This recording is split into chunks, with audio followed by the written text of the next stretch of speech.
Ember League, what is going on? It is your boy Huey. With me on the table, it is Tame, and we are in our league upper finals.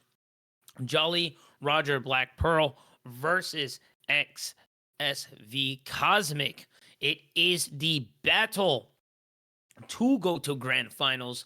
The loser will have to go down to the bottom bracket and fight their way back for the rematch. Who is going to take it? It's going to be a big one, and I am excited to bring it down with Tame. And Tame, how are you today, man? I'm doing good, man. We got a clash of the Titans here. Both these teams are in the upper bracket for a reason. Both of them are moving beyond some trials and tribulations. Jolly Rogers' early season was a little rough, and XSV Cosmic had a little bit of a roster drama. But it's almost inevitable that they come up here and meet in these upper brackets. So it's going to be a slugfest. I Oh know yeah, most of these players and I know most of how they play, and I am expecting an absolute clash of chaos. no, 100%. I would have to agree with you. It being winners finals, how do you feel how the early game is going to be? Do you feel that this early momentum from a early game one can go all the way into a sweep, or do you think the mental's a little bit stronger than that, and we can get to the full game five? It really depends as we get into draft here. The pick and ban phase. A lot of it is, for Jolly Roger, their carry is absolutely Goat Theory. So I'd really like to see Cosmic like ban out Goat here and really focus on that strategy because otherwise, yeah, they will snowball. They can take this. XSV is a very good front to back team. Raining Wolves is a staple in our scene. The dude has been around for better part of a decade at this point, I think. And you are going to see some bands there. Nobody wants to see the Mel, right? No, nobody wants to see Mel at all. No one wants to get their spells reflected back. It is funny though when Briar does throw ult and they do throw it back into the Briar. It is funny, but still, most of the time, yeah, you definitely don't want to see it. I do like this focus here from Jolly Roger Blackborough into the ADCs here. Big focus onto Corky, Lucian, both being huge threats all across ranked and in the competitive scene as well too. Also locking in with the Trundle, not bad. As you see the XSV there going to with go Zin as we mentioned Mel earlier and the Zeref. So overall, not a bad draft from both sides. Who do you think really won out of this first round? As we do see the Smolder going to be picked here. I really like XSV taking out, the jungler's power pick for Jolly Roger. That's one of Marth's best picks. And then, they're immediately starting to target Goat because Goat has been picked first round a lot. Dude is kind of a notable Xerath and Ari and Aurora player. So, getting two of those out that you don't want to see right away. Dude has picked Mel quite a few times as well. The Smolder blind pick, I don't really hate it from Jolly Roger. It's a very high win rate in a Cinder League. Last I checked, it was somewhere in the 80% range for winning. Yeah, yeah, And yeah. then Yunara obviously does pretty well in lane with the early pressure. She throws her little ball out. Yeah. Smolder kind of gets stuck there. Every time he goes to stack, Yunara can come up and throw the ball out and just It's kind of be just a like, free nope, you're trade. taking some autos. Yeah. So I really actually like that from Cosmic as the counter into the blind pick Smolder there. However, Smolder's always going to be a threat. You could have a rough lane in a great game. Oh, for sure. Once you get remind me how many stacks is it again? For our little Spyro to get big, it's like around 150, 180. But once you get the those execute procs, it's a wrap. Nami is a perfect pick there to keep him healthy and sustained through the lane.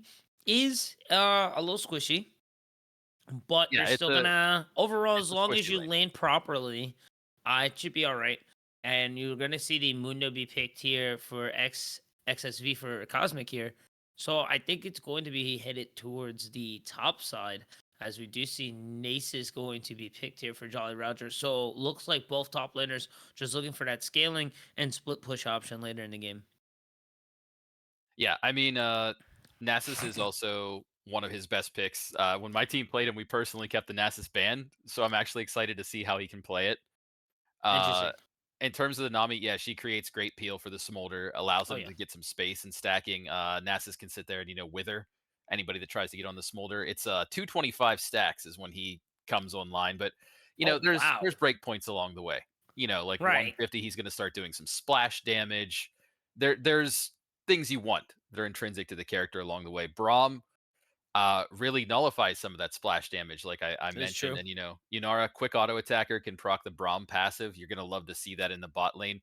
Overall, I think Jolly Roger's gonna have a hard time playing the lane, but we're seeing the rest of the draft shake out here as we are gonna see Aurora taken off the table by XSV. They're just saying, you know what, Goat, if you're not drafting in round one, we're just gonna keep knocking you down. So that's 3 mid lane bans pointed at Goat already. I mean, it's a perfect pick as well too, with how mid lane is. Excuse me, for these current seasons, or excuse me, for this previous season, it has been a lot of mages, and that burst and that control those mages provide are huge benefits to the team, and you just don't want to deal with it sometimes. They are very difficult, especially when piloted by someone as good as Goat, are very difficult to rein in and can run rampant across the board, influencing top and bottom with their level experience and advantage. It gets a little crazy. So no, I think this Yeah. is a proper route for Cosmic to do.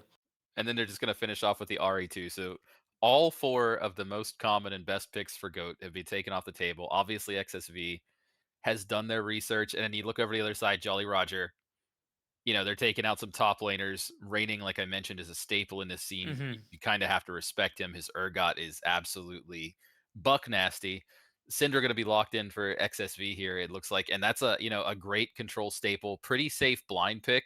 I'd say one of the better blind Right. mages. They took Victor out. So I think right now, current metagame, blind mages you can take Victor, Syndra, Malzahar are Oh the yeah. ones that can't be completely shut down in the lane right now. So great lock for them. It's really exciting to see here what Jolly Roger's going to pull out because they got a double pick here. Anivia.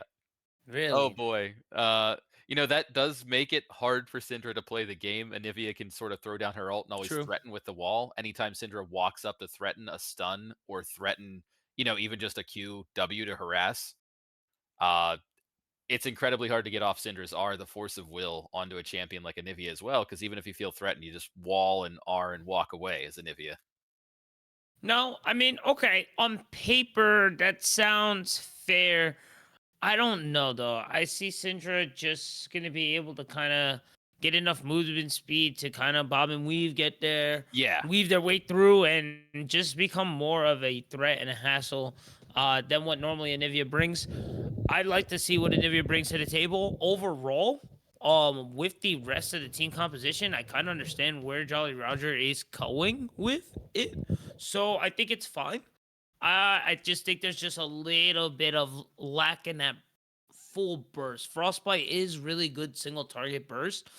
Nivea's ultimate as well too can help with the entire team, but Syndra is Syndra, and I would have preferred the Syndra, but Cosmic's gonna be able to take that there, as we're gonna see Renekton into the Ornn.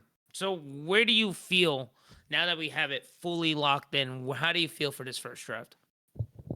Uh, you know, I think it's actually close. The teams obviously they want to do really different things. Uh Cosmic is looking for we need to jump on a target, we need to proc the frostbite, we're gonna shut you down really, really quick type comp. And we're gonna be getting right onto the rift.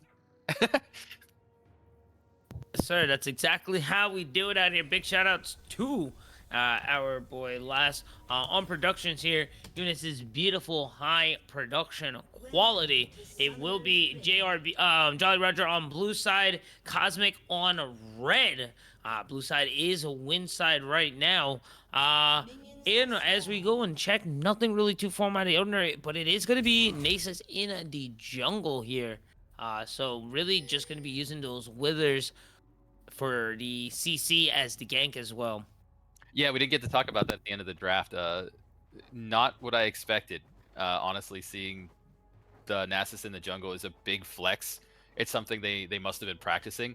I do like it. He's also got the fleet footwork, so it's going to be really interesting to see how that shakes out. Yeah, I did want to mention too. I think you mentioned about the move speed earlier. Cinder getting early boots here is actually huge. So I want to keep an eye on that. That's something we need to track. I think Uh, that's a right call there, for sure. Again, you wanna, as you mentioned earlier, you're gonna be looking for those walls. You wanna set them up and try to get these nice frostbite stuns and lockdown.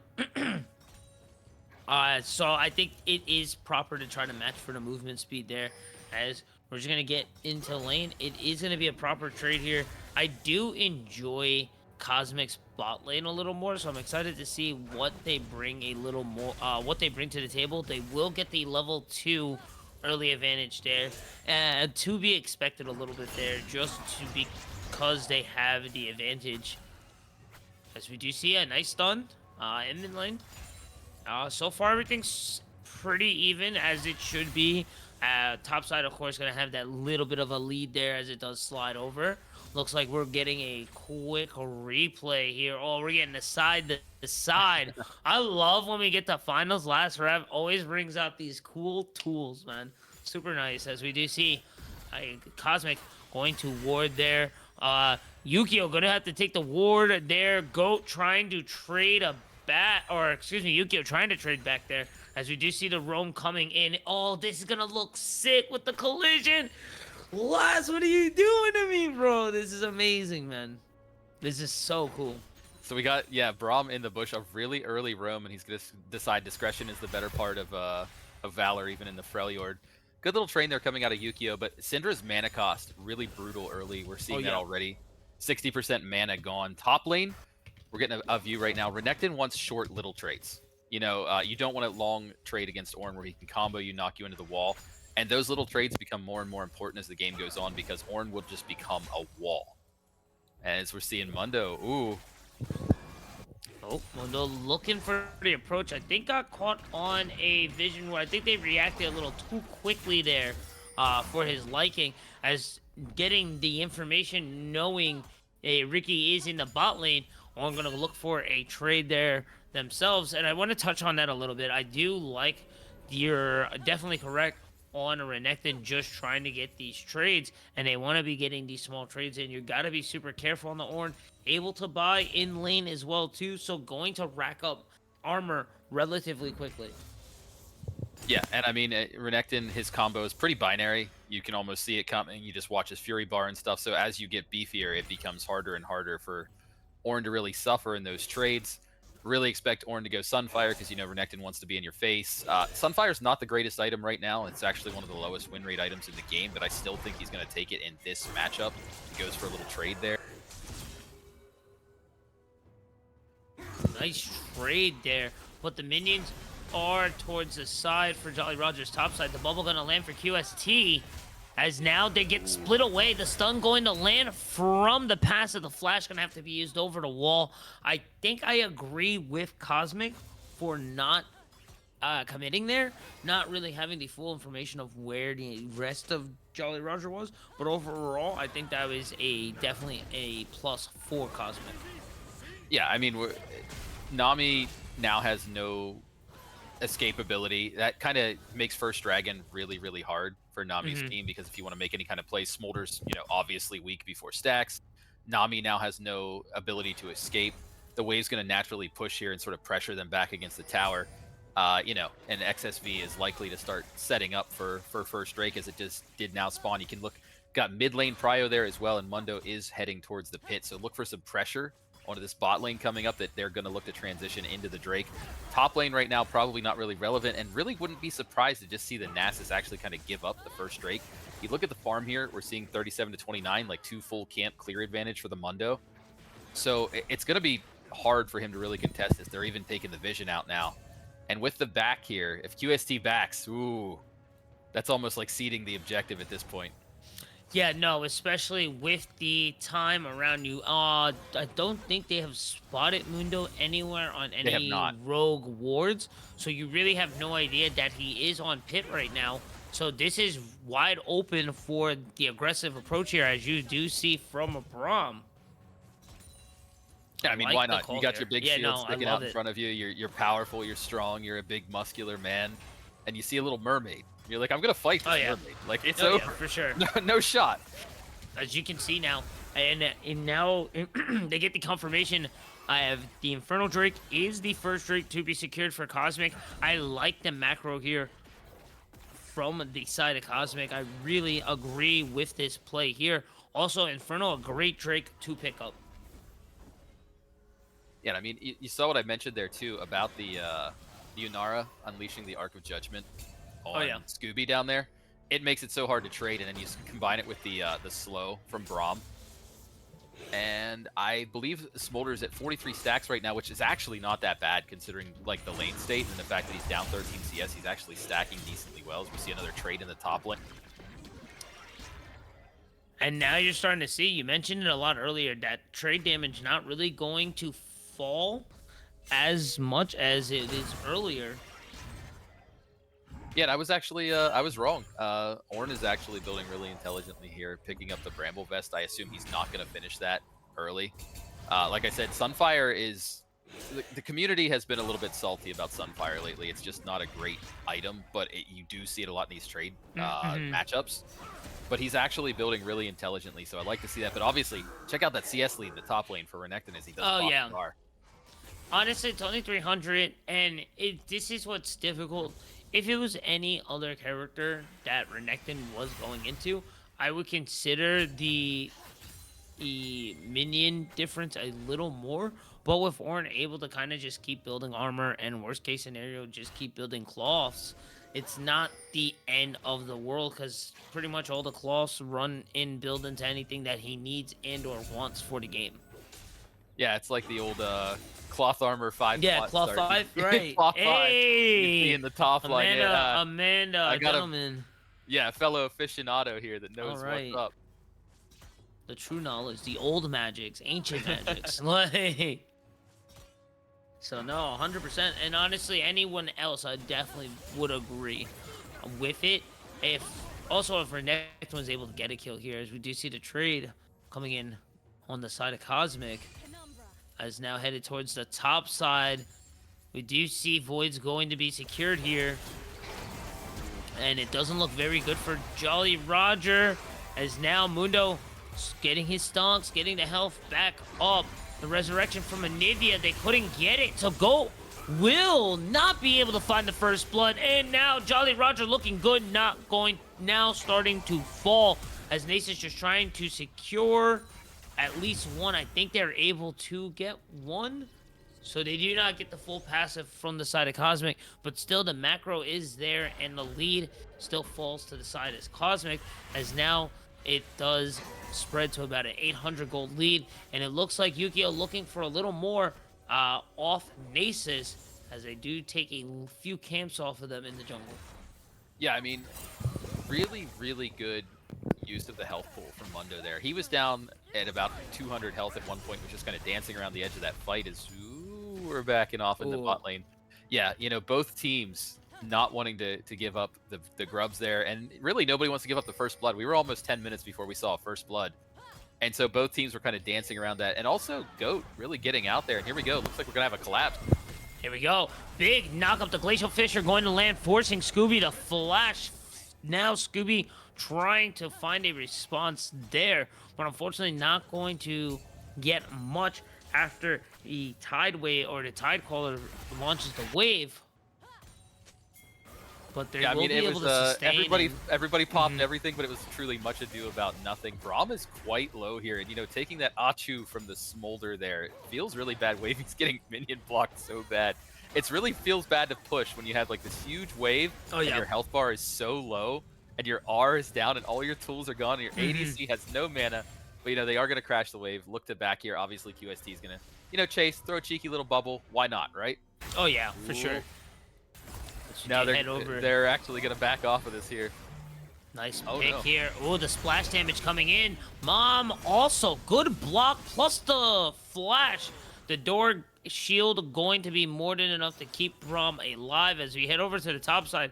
Those trades really not winning out over for, for Renekton there. So it's been a little difficult in the top lane so far, but overall at least still even and with a 400 gold lead.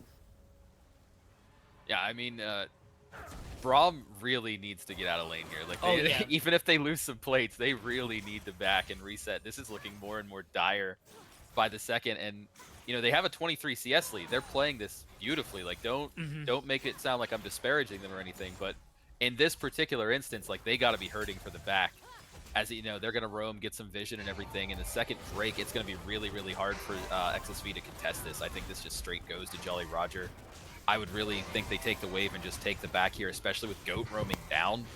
It feels like just super consequential if you wanted to do anything. And yeah, it just looks like they're just saying, hey, you know, we'll go 1 for 1. As you can see, this game is very, very even. Only 1K separating the teams at almost 12 minutes here. So we're really in an anything can happen scenario here. We're going to start seeing some items come online. We already see the first item coming up for Cinder. We're already seeing the first item, the Rod of Ages, coming online for Anivia as well. So everybody's starting to finish their thing. That Triforce is very critical for the Nasus as well. Mundo does not have his full Warmogs yet. So Nasus is on a big spike right now. Nasus Q into Triforce proc is massive at this point in the game. You could even see it when he was down there smacking things around. It's like, oh, these are starting to do 300-400 damage. And you can see there, again, big shout-outs to Last, always doing the best for us over here. We can see the stacks there in their little profile pictures. So, yeah, at 270 already. That's a pretty good pace already, That's almost an at insane 300. pace on That's the a ridiculous pace, actually. What So, yeah. Oh, wow. Yukio with the damage. Does have Oh. the passive, but you don't really want to use the passive there. And you need to be really exposed. We just got a little view of bot lane too there as well. Yeah. Zolo trading really well, and now Nami is beat down to half. Mundo's coming in. I don't think they'll go for the dive here, but I think this gives them a really good opportunity to contest a push. Nasus is coming down though. This is gonna get spicy. As we do check it. Oh, nice catch here. Oh, they're gonna force the flash, or excuse me, the jump away from Wai. They're looking for a little more, one more hit. Scooby not gonna be able to find it. Repositions back behind the front lines. Not a bad gank, but couldn't get it all. Yeah, and I mean that's one of the things about Nasus. He ultimately, you know, he walks at you. He does have good ganks with the Wither and everything, but once Wither's over and once Braum was able to jump away, it's not that he played anything wrong or misplayed at all there. It's just, you know, kit differences. But, you know, you look at Nasus as more like, I'm going to come out at 25 minutes with 500 stacks and start one-shotting your carries. Looks like we are going to be getting into some lane swaps here, which, you know, not surprising. Cleaver immediately coming online for the Renekton as well. He's saying, you know what? I know your game. I see you building the Bramble. I'm going to counter that Bramble. So everybody's paying attention to everybody here. You love to see it when people are actually paying attention to the shopkeeper. Smolder did hit 100 stacks, by the way, but Nasus, 339 at 14 minutes. This dude is on pace to be a monster. Let's keep an eye on that. That might end up being the narrative of this game. That might actually be Holy 351, cow. actually. Yeah, I mean, pushing. He's pushing. I look away for 1 second, and man has like 11 more stacks. You know, Jungle Nasus, you're not being contested. You get all that those is true. Just nom nom nom nom nom. You're just constantly eating, constantly clearing. However, you know, Mundo is still ahead in terms of a clear. He has about half a clear over the Nasus. Yeah. Also able to get the first Drake as well too. So, I mean, overall, very still even game. But Cosmic does have a 1.3k gold lead, so the advantage is theirs right now. But easily can shift any way. As we do see kind of a lane shift here. Not a lot of plates taken either. Just about tied in everything. One of Void to the side of Cosmic. Really good little hop from Wavy there on the Braum as well. Just sort of like, nah, this is my buddy. You can't hurt my buddy. Oh, yeah. You gotta reposition. Oh, this might be a pinch. The Ghost gonna have to be used to escape and reposition. Was looking a little scary, but able to handle it there. When I was helping my team out, we called those danger Doritos, the pinch ankles. Looks like you're in like a Dorito. Oh, yeah. Those are starting to hit hard. Oh yeah, those bubbles definitely matter there. And the the coal almost done. And what's scary is Yunara already has their first item built. Smolder has only their mid-tier items. They do not have a full item built just yet. So once they hit that spike, it is going to be a lot worse. Yeah, I mean, you're really seeing the difference in the farm there. That tells the story. A 30 CS difference at only 16 minutes here is pretty big. You know, we're going to start seeing them pressuring the mid here, possibly looking to contest the next Drake and everything. And wow, they really have it out for Smolder, and they want some of those tower plates there. I mean, can't blame them, right? Oh no, I would agree. Shift over to the objective. Can't blame them. You know. I don't know if Wither on him was the right call there. I'm not sure about Wither that. does pass through the spell immune, if I'm not mistaken. Because I think it Here we has go. to be hard knock up. Speaking of hard knock up, big wave going to land on 3 there. And now the Glacier going to retreat back onto King Vivi. And now the Mom Smolder on the side, putting on a lot of damage. But now the rest of Cosmic is going to respond back. Needs to reposition properly. And Nivea dropping down the Blizzard. I gotta say, with that skin, it is a little sketchy looking at that Blizzard. And OST going to be the victim there of the Cosmic's, Syndra. Yeah, I mean, Yukio now has 75% of the total game kills. This is risky, though. Look at Wavy's health bar. Oh, my god. And their ADC's back. Oh, no. Oh, no. This might be a pick here. The go into the wall, into the stun, into the Frostbite. Will find a 1-for-1. And now what was looking really nice for Cosmic is now just a quick JR Drake. Yeah, I mean, I think you take the pick there and just... It's only Drake 2. You're not really, losing the game over Drake 2, like one Earth Drake. I think you just take the pick and you look to back off there and just kind of say, you know what, that's great that we got that. We almost lost a team fight. I mean, you think about how close they were to literally losing 4 people in a team fight there. Yeah. You know, you get your Fed carry, a pick. You just say, let's back off. Let's go spend. Let's look at our lane assignments right now. And speaking of spend, we do see the full Heartsteel on the Mundo. Yukio just... grabbing a needlessly large rod, looking to just flex their power. Oh, yeah. The top lane trades, they're just... I don't want to call it a wet noodle fight, but they're not making much progress against each other. Shout out to Raining, though, for fantastic farm. He's at about 9 CS a minute here at 18 minutes. That's really, really good for Renekton, especially into a lane where his trades are going to be contested. So we do get a little bit of a split screen here. Definitely going to be some action around the mid lane here as people do get back to their lane assignments and everything. Smolder, Essence Reaver, and BF Sword online. Here it is. This is what I wanted to see now when we head back into the bot lane. I want to see what this Smolder is capable of now with their first item built in. Yeah, so, I mean, you got the big Nasus with the Triforce. You got the Smolder with the Essence Reaver and the BF Sword. They're actually feeling pretty good about some trades right now. Even though XSV has a 1k gold lead, at 20 minutes, 1k between the whole team is not much. And you see it's kind of balanced. Most of that 1k is just sort of tilted towards Yukio. So anywhere else they're fighting on the map, there's not really much of a lead. And even then, it's 600 gold. So you're picking up, like, what, a ward and an amp tome? Yeah, it's not too much. Yeah. As you do Man, see that somewhat of a siege endless here from poke. JR. Yeah, but the slow now. They might be able to stun OST. Scooby gonna respond back with the ult. They are gonna be able to get the ultimate. Kind of losing that trade. The shutdown, though, onto Yukio. Fell from King Vivi as well, too. Not too sure when it went. And now going to let it rip in the top side is Nick Bob going to have to take a few steps back away from Raining Wolves. Yeah, I mean, really good from Zolo and Wavy there to sort of bait out Mom. It feels like they're really on the same page. Every decision they make together, although even through the shield, that Smolder is starting to hit hard. As we're going to take a look at his stacks there. He's got a 177. You usually, if you're having a great game, you want to hit that 225 around the 20-minute mark. He's obviously behind, but we noted in the pregame that he was going to have a tough lane. And he is still down, the 40 CS here, but it's still Smolder. He's inevitable. And Nasus is going to keep stacking forever. My brother has 558 stacks. Brother Nasus is looking buff. This dude did not skip Arm Day, and he's using that Trinity Force to bring that Q that fat stack down on all these jungle monsters, as he's almost closed the farm gap as well.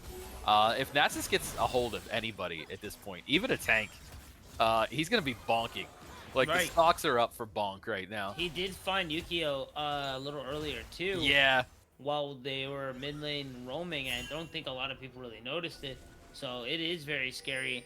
I am excited to see if we'll be able to catch the wild Naces on camera in their natural habitat, as we do see three roaming, three cosmic roaming towards the river here, back towards mid.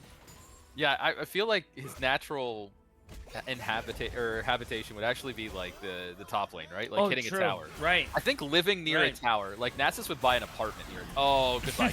I think no. Wow. Yukio not hitting nearly there. Well, as Yunara looks up, tries to get excited, and looks for a little bit of damage, but it's not going to be enough. The CC from the wave is, as well as the Ornhorn with the TP. The wall set up with Ornn. Forgot about that synergy as well, too. JRPV now just waking up. It feels like from the dead, as now the 1,000 gold lead shift. That's a 2,000k gold shift there for JRPV. Yeah, and I mean, again, like I said, Nasus is probably going to be the story of the game here now. 3, 1, and 2, being involved in 100% of Jolly Roger's kills. I was, glazing Goat before the game went live. They've been having a pretty good game. They have missed a kill participation. Not enough. No, not enough. You can see Anivia has the passive there, so even if you blow your ult and everything, you probably can't kill the passive before it comes back up, since Cinder is such a burst-heavy mage. But, yeah, I mean, that does give Yukio a great advantage in the bot lane, the ability to sort of push this tower safely. Their team is sort of flirting with that side of the map. Obviously, they don't want to let Jolly Roger get the sole point here, especially with the gold lead that just flipped 1k in their favor. Everything's coming up Jolly Roger right now, but this next fight is going to be crucial, as we do see Reigning looking for a flat. Oh, man. Here we go. Good knock up there onto Wave T as they push forward now. Renekton with the Dominius. Not going to continue pushing forward. Doesn't want to commit onto the dive. Goat Theory looking for a flank here. Not going to be able to find it. Pushes the wall up to stop the aggressive push. Yeah, I mean, Goat kind of saved the back end of that fight there, being sort of like anti-dive, although, Goat. Oh, this might be a catch here onto Goat. The big stun, the flash, the wall, not going to be enough. Does get the passive. Will they be able to revive? Will the team be able to respond? They do not. That's going to be a shutdown there. Not needed here for the side of JRPV, who just started to get a foothold back into this game. Now, it seems that Cosmic is going to even out the score here and make it back to an almost even 50-50 game. Yeah, I mean, it's the same story as the last raid. Just the teams are flipped. They're getting picked in mid lane. They just shut down the Nasus. Hey, we take those. But, however, look at those health bars. You notice that familiar little white line on there on Wavy? It's there. That means Smolder is online. 238 stacks are here. Couple minutes later than you'd like. But you know what? Smolder's like, I'm a generous dragon. I'll share some stacks with Nasus. I'll take 200 and some. You can have like 700 or whatever. The only thing that could have made the Jolly Roger draft more stacky was to like bring in the Veigar or something, right? Oh my gosh, that would have been a little too much. A little too much. Definitely would have been. Don't worry, boys. Team, don't worry, boys. We scale. We're down 20 kills to 2. We scale. Don't worry, you got it. As you do see now, Cosmic back in the lead again, but it hasn't really passed this 2K mark yet. So let's see which team really solidifies the lead and can see if they can then use that to push for the first victory here. Yeah, look at this trade from rating. Like he's just not doing anything in this. This is exactly what I highlighted earlier. Like he just landed a full double rotation, and then Ornn's just like, whatever, bro. I'm just gonna walk away. He didn't even build Tabbies. He straight up built Merc Treads. He's like, you just don't mean anything to me. Sorry, Renekton. Now with the Sunfire as well, plus the extra health, and already has a piece of Thornmail, like, you're pretty big. You got the Bramble Vest already. That's a lot of armor invested. Yeah, I mean, Renekton isn't really much of a split pusher or side lane threat. He's more of like a flanker. You're looking in team fights that he's going to play a similar role to champions like Kennen, where he's looking to come in from the side and land like a big stun on a key player or something. So I don't think at any point in this game, like split push is going to be the style. So even though Renekton isn't the absolute best match into Ornn, it still creates like a pressure point for them, since we're not talking about like a Trundle versus Yorick lane or anything ridiculous like that, as it does look like they're collapsing top here. Are we going to get them? It looks like I don't think they're going to be able to get no, him, but no, they will he's be able to safe get the tower, though. Really nice rotation there onto Cosmic. Going to extend the lead a little bit more by 500 gold. And I don't think they're going to really set their sights on the Baron just yet, but they will start to choke the vision of JRPV out and extend their advantage just by a little bit. Yeah, so I mean, kind of, again, 26 minutes, 1.5k across the whole team. If we take a look, people are starting to get their second items here. We are seeing that Shojin on Renekton, which means he can do a double rotation in team fights very easily. Oh, they're going for it. I think it's a nice call here, but not going to be enough there. They will be able to retreat back from Jolly Rogers, as now Cosmic is going to be looking over Baron. I still don't think it's the proper call just yet. No, Baron, you need some kind of priority, you need some kind of pick, or you need like all three waves pushing. I will say though, they don't know he's down there, but both Nasus and Anivia on the bot side kind of give you an angle to almost like look for the Ornn into the Baron, or look for some kind of like hard shove on the side lanes into the Baron. Like there's angles there, but instead we're going to opt to reset, which is a great time to look at items here. We're seeing 2 items on pretty much every champion, except for obviously, you know, your supports come in a little bit later there. Yunara, 2 items, very, very dangerous with that Infinity Edge, and then coming up even bigger than that. Smolder, same idea, Infinity Edge. Even in the top lane, Ornn's like, whatever, land your stuff. I'm the GOAT, like literally, I am a literal ram. Nasus, you know, the support item that's been built in the jungle a lot lately is going to help him chase him down here and back off. That seems to be the story. It's always like, we're going to see an engagement here, and everybody's afraid of losing that razor-thin advantage. No, right. Yeah, nobody, because the game is so close, it feels like what happens next is going to break the game open. And from like our point of view, we see that 2K lead. It's not much, but it is something. But from these players in-game, they don't see those statistics. They probably feel like this game is on an actual razor's edge. And, you know, they're hitting tab, they're seeing the items, they're like, oh, wow, we have the exact same stuff. But yeah, we did see the first ornament going to Nasus here. And yeah, Anivia can kind of just walk away from that with that wall.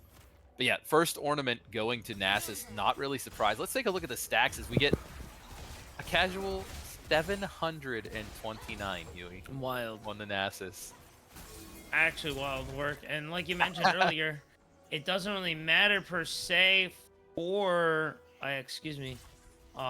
for the contest for minions and farm in jungle. As Nasus, you just get to farm and hang out.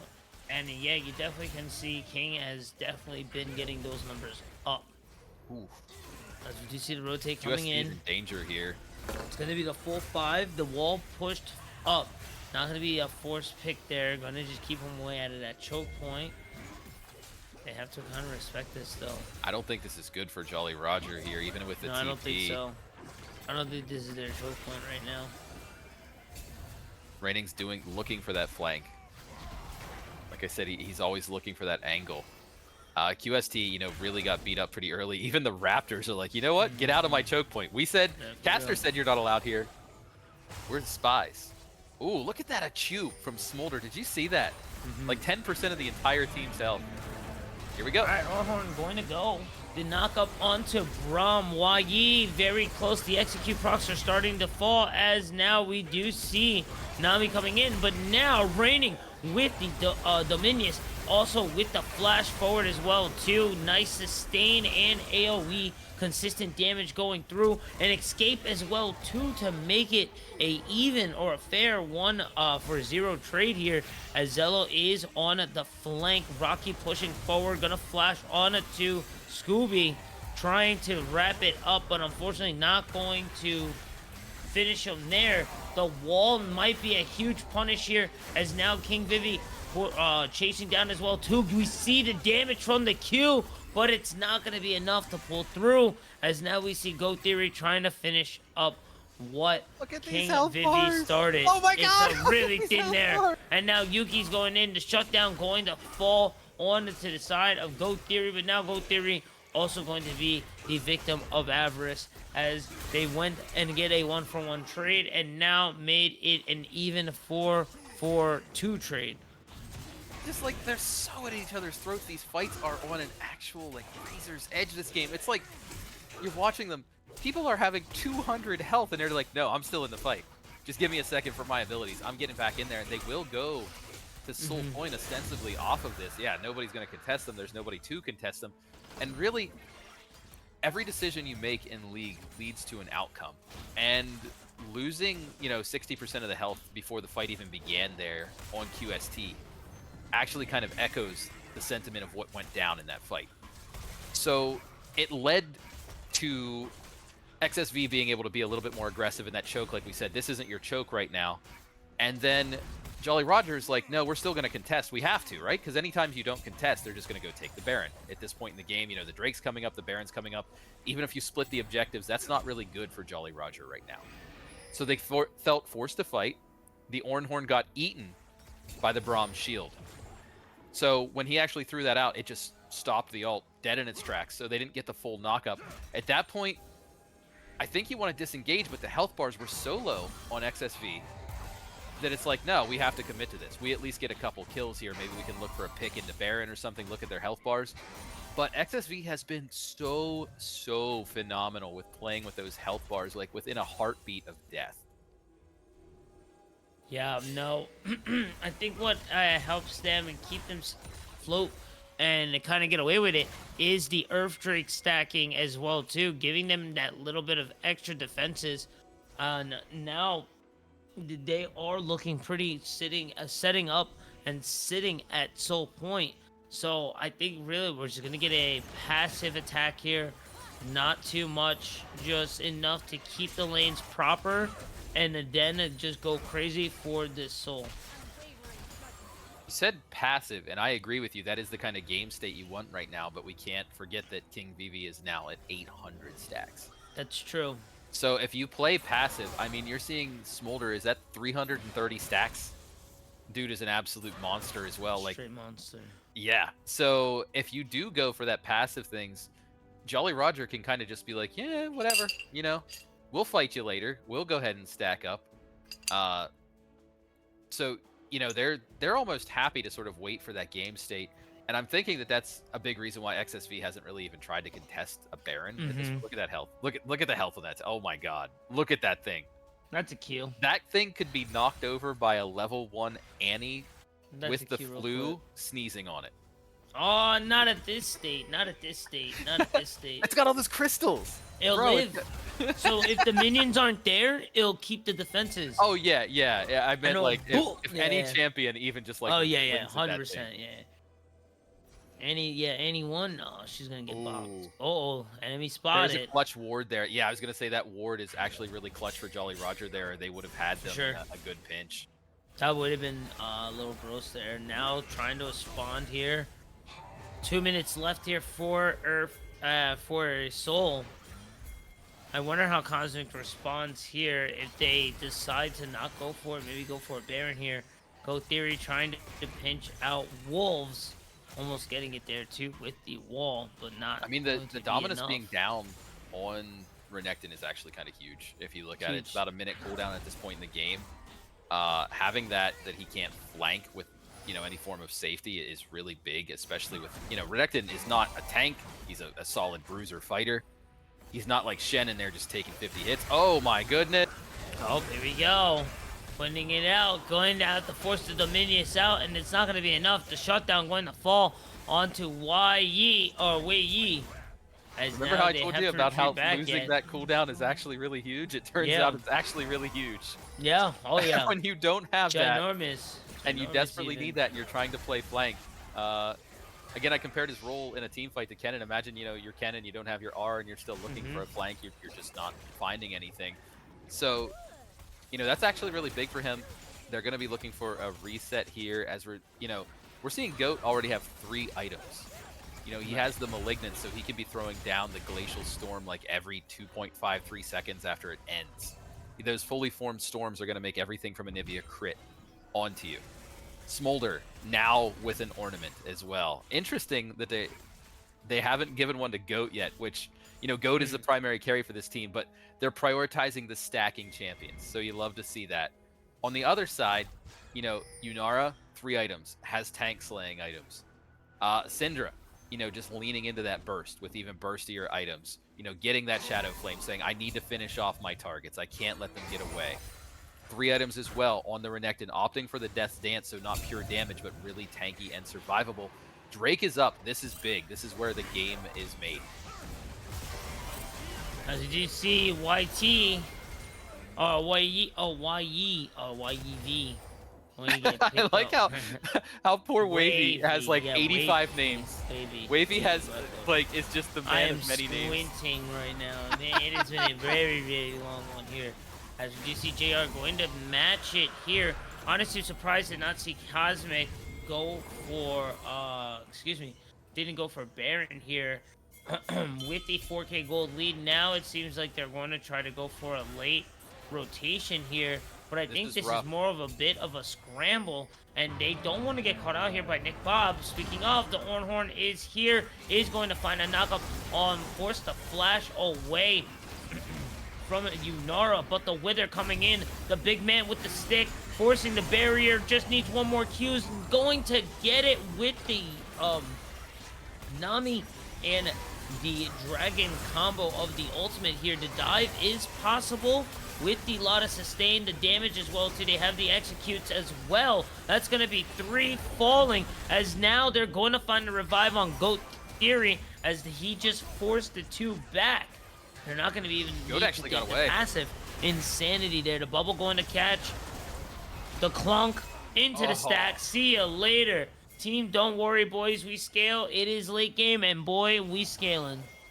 Look at the gold swing there. They were up 4,100. Now they're only up 1,000. That's a 3K gold swing in one fight. Goat's just going to teleport back in, and Nivea does massive damage to the Baron, especially with that Leandries. Really, I think that's just a bad macro call. Like you said, I'm really surprised that they didn't go for the Baron. They really should have. Right. The second that they decided, you have a Yunara on your team. Syndra's Baron damage, not that great. I will say, you can pop Dominus from Raining if you really want to do some percent health to the Baron, but their take is not super fast. Cinder is a 1 rotation mage on Baron. She's not something like a Malzahar where you're just like ticking down damage, not something like an Anivia even. So maybe that was their thought. Our only quick Baron taker on our team is Yunara. We don't want to risk them coming up, but instead, your indecision has led you to just do nothing. As Smolder it's just, Yukio's dead. I'm sorry, I didn't even get to pass that over to you, but Yukio's just dead. Yeah, I'm not too sure why you were not respecting the damage as you saw what the last team fight happened, so why get that close to Vivi? Also in approach of OST. This may be game 1 in the bag here with Jolly Roger, as they were just a slow burn here, and then now finally getting to the point that they want to do, looking nigh unstoppable as they are walking up into Cosmic Space. At this point, I just want to see the Nasus get to 1,000 stacks. Bro's at 933. It's like, just finish it. But yeah, I really think that macro blunder from XSV is they're just going to ignore the tower here, or ignore Raining and just take the tower. Like, why not? Forces the minions out, not going to be able to really sustain or frontline as needed. Level 20 by Nick Bomb, by the way, too, who was behind by the CS deficit, and still just not enough, as now Wavy going to be the next victim there, as now the base tower is going to start to fall. Nasus, you got it back, brother. You're at 948. We got to see it. Can they do it? They are backing it. Can they do it? Can they do it? Just sent some PayPal to Nasus there. He's like, no. He's like, no. I want to win more than I want to make money. We gotta end this game. They're indecisive right now. Man, it just really is a shame about that Baron call, because we're now seeing a 3.5k gold lead for Jolly Roger as they're cracking the base. That is a 7,500 gold swing in 4 Oh, minutes. yeah. Oh, Nick Bob did just kind of get caught, though. He charged into the little artifact in their base. And I don't think it's Not going going to pay to for it. be Yeah, enough, they're though. too beat back. And it's like, who do you step to? The front line is massive here, and you try to get the back line, you're literally eating an Anivia Wall and a Glacial Storm. Like, who do you step to? There's almost no way to engage on this team. Mm-mm. Your only real engage tool is Raining, who can't really flank right now because he's just getting instantly deleted when he tries. Obviously, Mundo is engaged, but Mundo is a very like binary engage. Nothing he Right. does is going to surprise you. He's going to run at you and he's going to throw cleavers.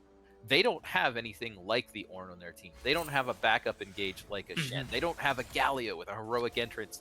Their toolkits are really, really limited in these late game fights against such stacked champions.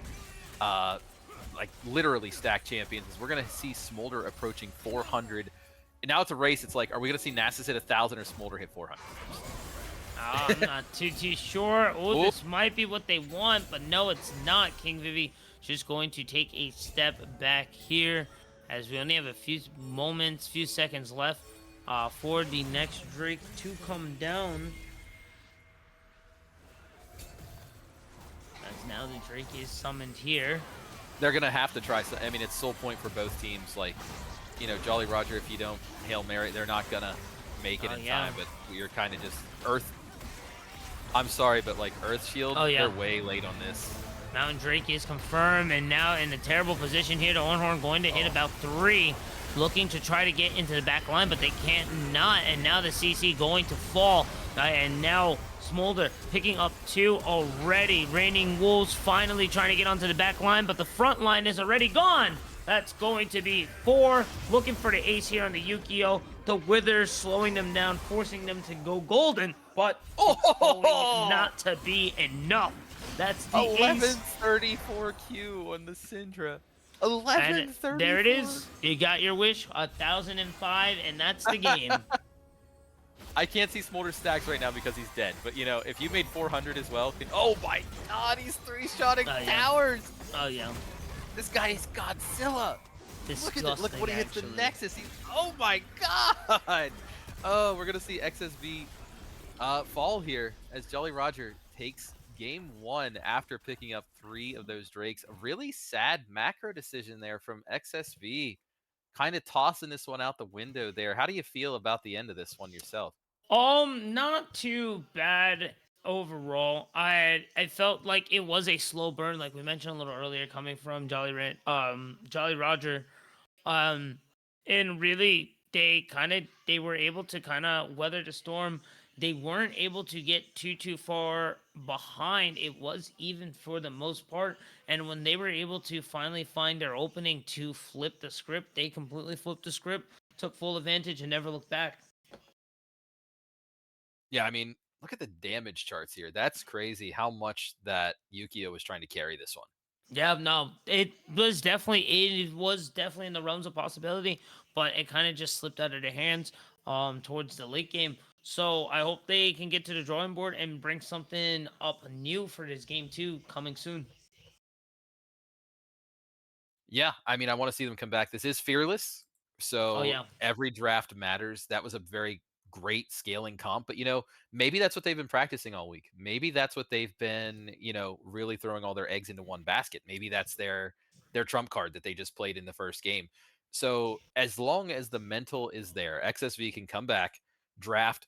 They did not use a lot of their power picks. You know, I'm looking even at what they've picked here in the Ember Cinder League. They didn't use anything that's like, this is my OTP, this is something I must win on, which is kind of the Right. strategy in fearless drafting. Sometimes we're seeing it in like the LCK, the LPL, where it's like, you know what? You take some power picks game 1. That's cool. Even if we go down a game in a best of 5, we now have draft superiority. So let's see if XSV is going to bring that in game 2, right? Yeah. And with that being said, we're just gonna go to a quick break. Picks and drafts are coming very soon, so don't go anywhere. Game 2 will be on the way. Keep it locked.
And we are back to the Ember Esports Cinder League upper bracket finals with Jolly Roger Black Pearl being up 1-0 over XSV Cosmic.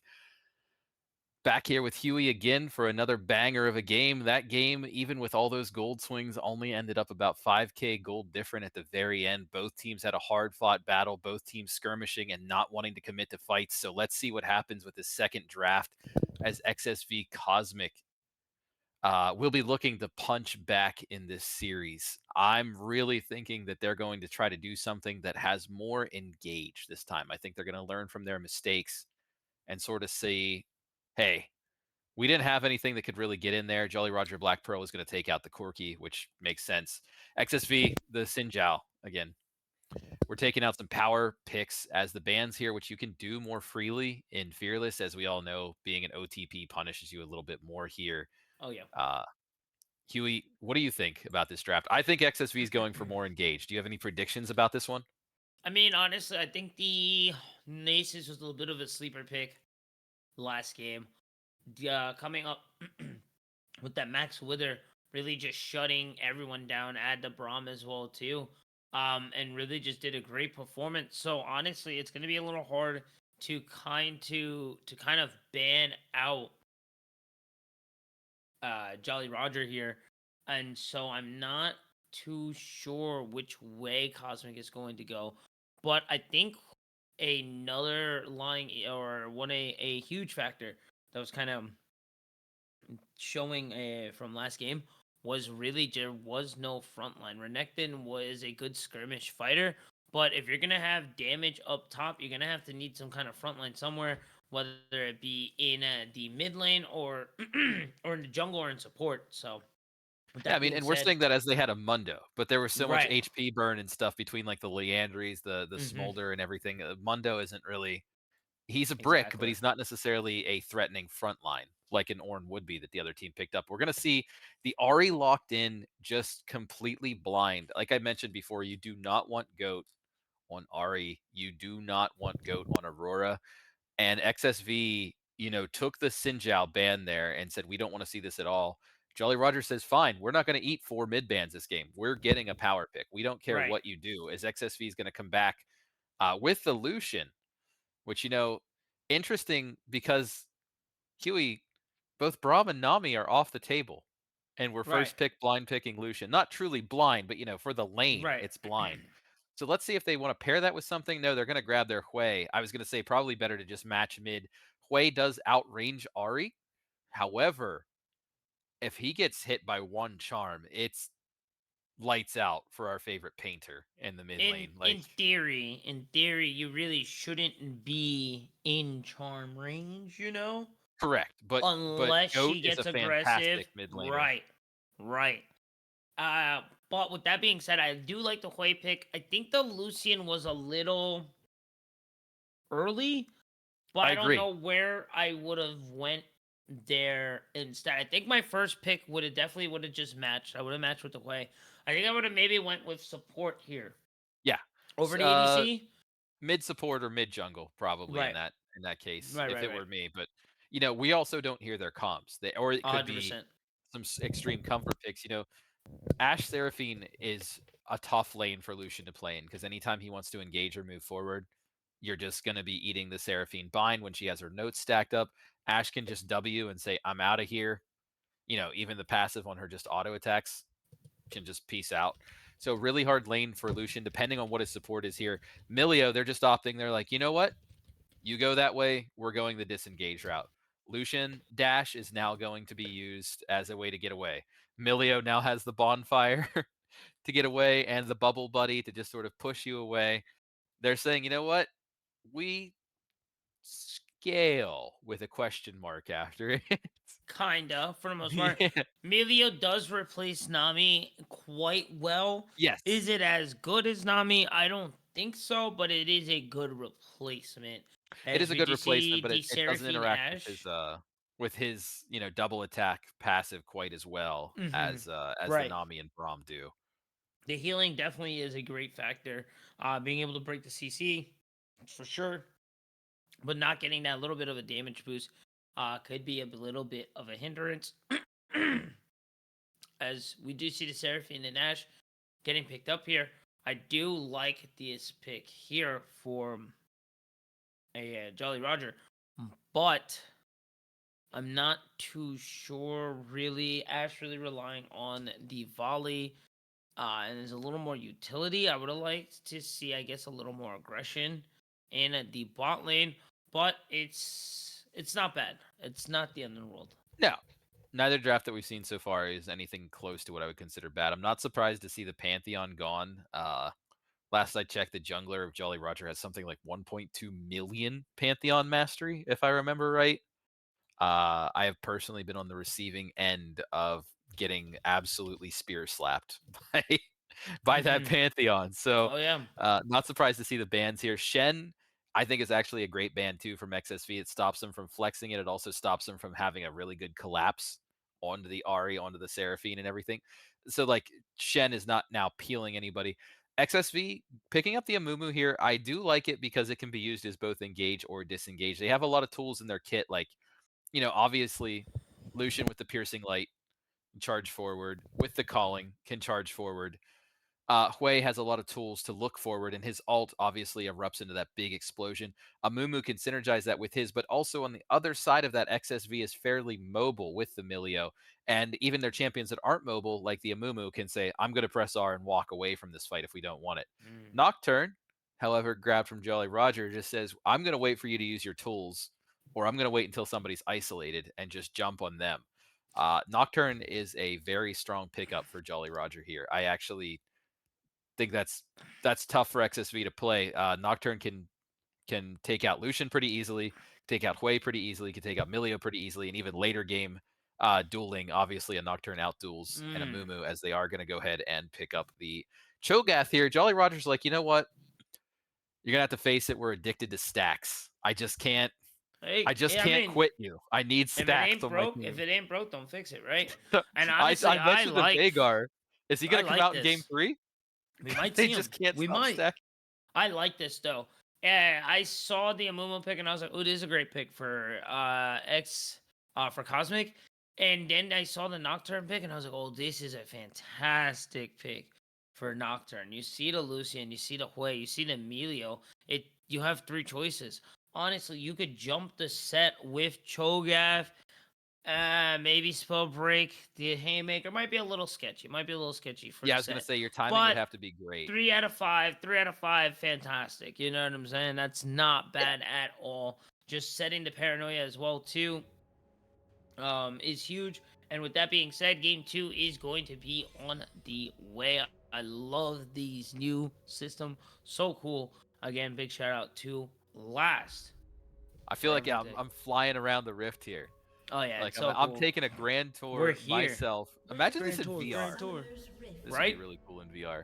But yeah, I didn't get a chance to intro them last game, so just a quick rundown of the teams. For XSV, we got Raining Wolves in the top, Rocky in the jungle, Yukio in the mid, Zolo ADC, and Wavy support. And then over on the other side, for Jolly Roger, we got old Nick Bob in the top lane, King Vivi in the jungle, Goat Theory bringing in the Foxfire in the mid lane, Scooby on the Ash, and then QST on the Seraphine kicking up some tunes. So just thank you to both these teams for being here tonight, Oh yeah. participating in our league.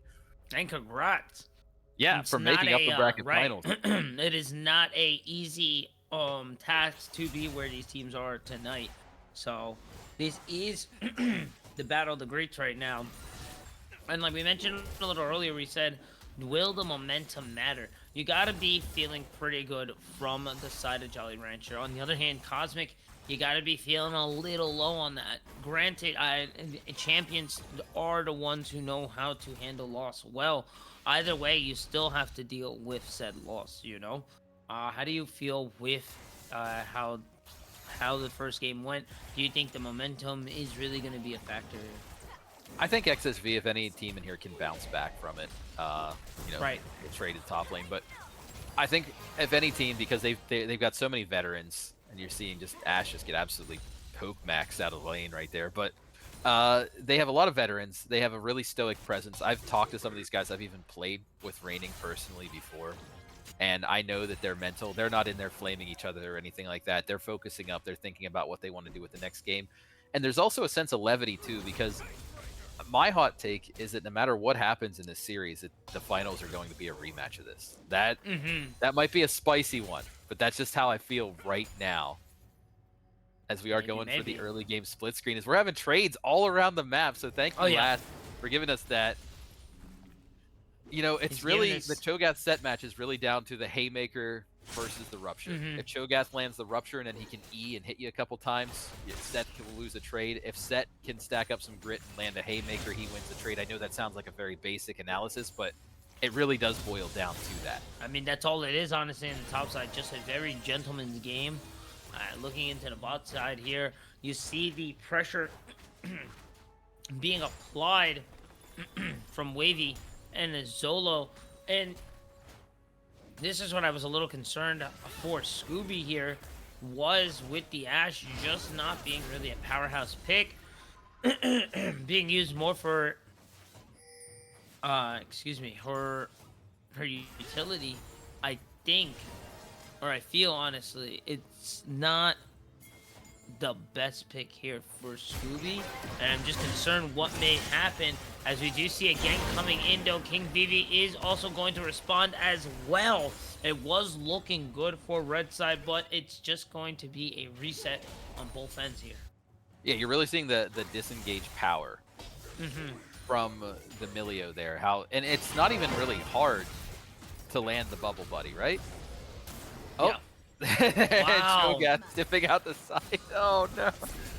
As we do see the approach again, King Vivi is here. Yu-Gi-Oh! Very low. Goat Theory in a fantastic position in the middle lane on that Ahri. Yeah, I mean, Hui does run out of mana pretty early. He does have the, obviously, in his hit, I think, is it QW? That can restore mana on his autos, kind of give him like a mini Xerath passive for a while. But, you know, obviously he struggles with mana early. Sure. Ahri really kind of doesn't, and Ahri can heal herself, so if Hui spends all of his mana poking her down, it's going to come back. Bot lane story here, look at Scooby and QST's mana. Very low, so Zolo and Wavy can actually take some aggressive trades here. And, you know, like one volley or one note from Seraphine being doubled up here and there. Yeah, you can see that they're almost out of mana. So they're pushing a wave here. I'd look for some poke if I were them.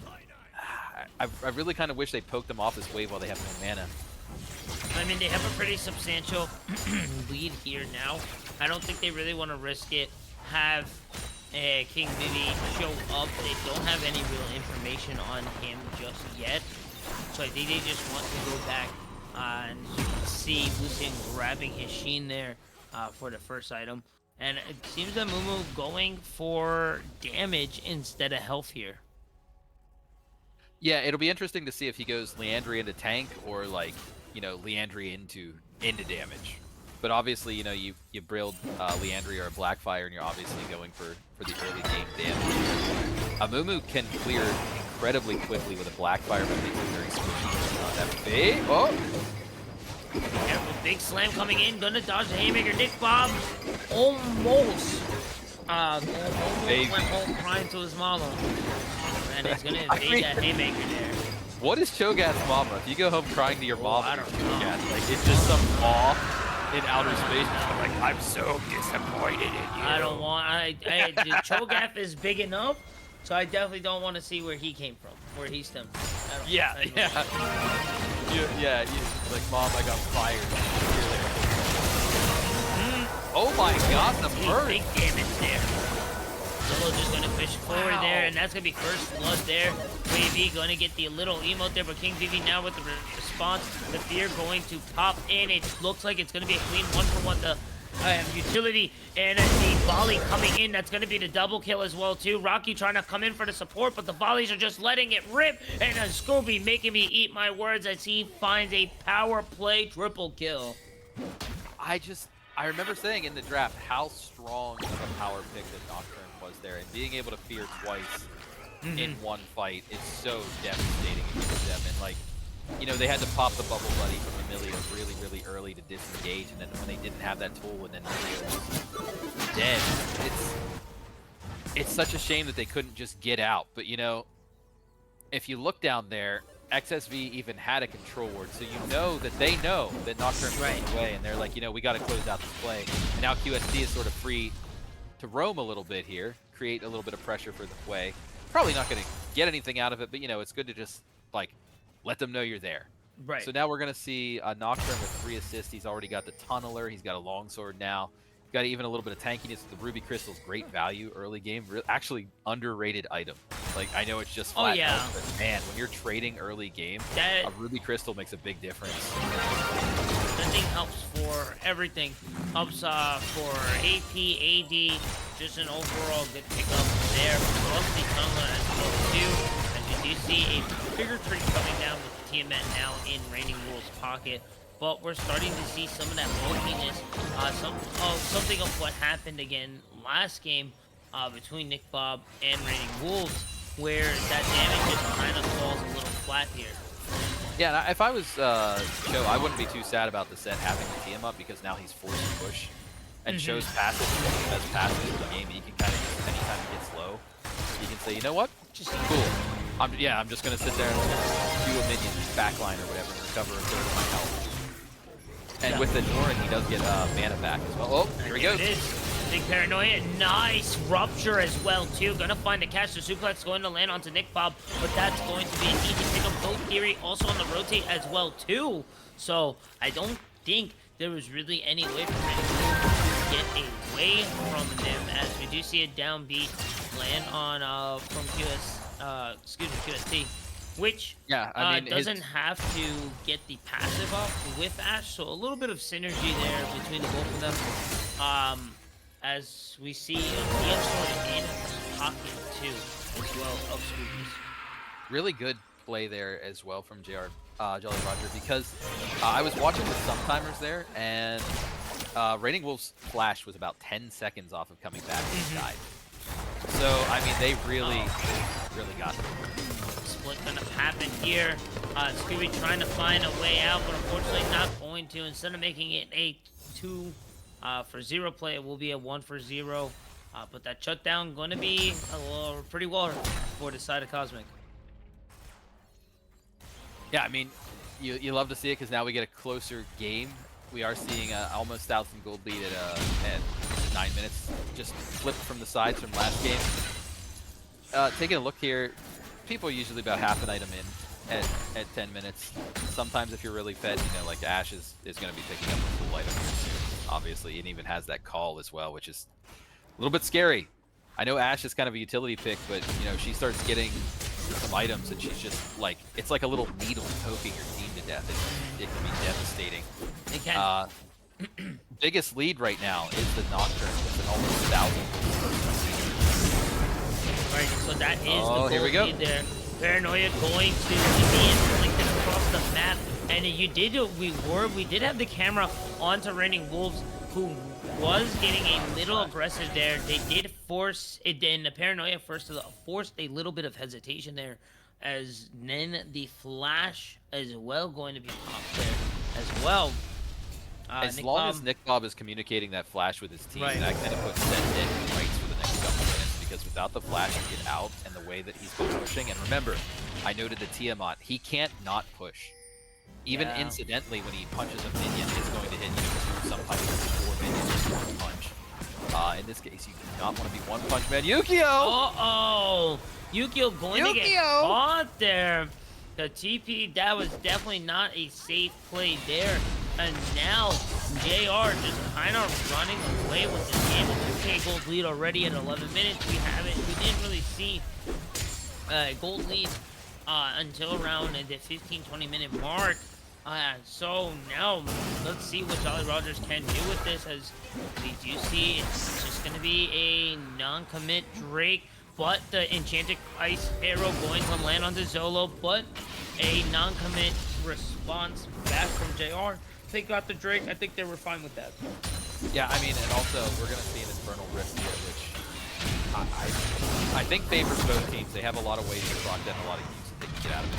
The Soul is very important in this game.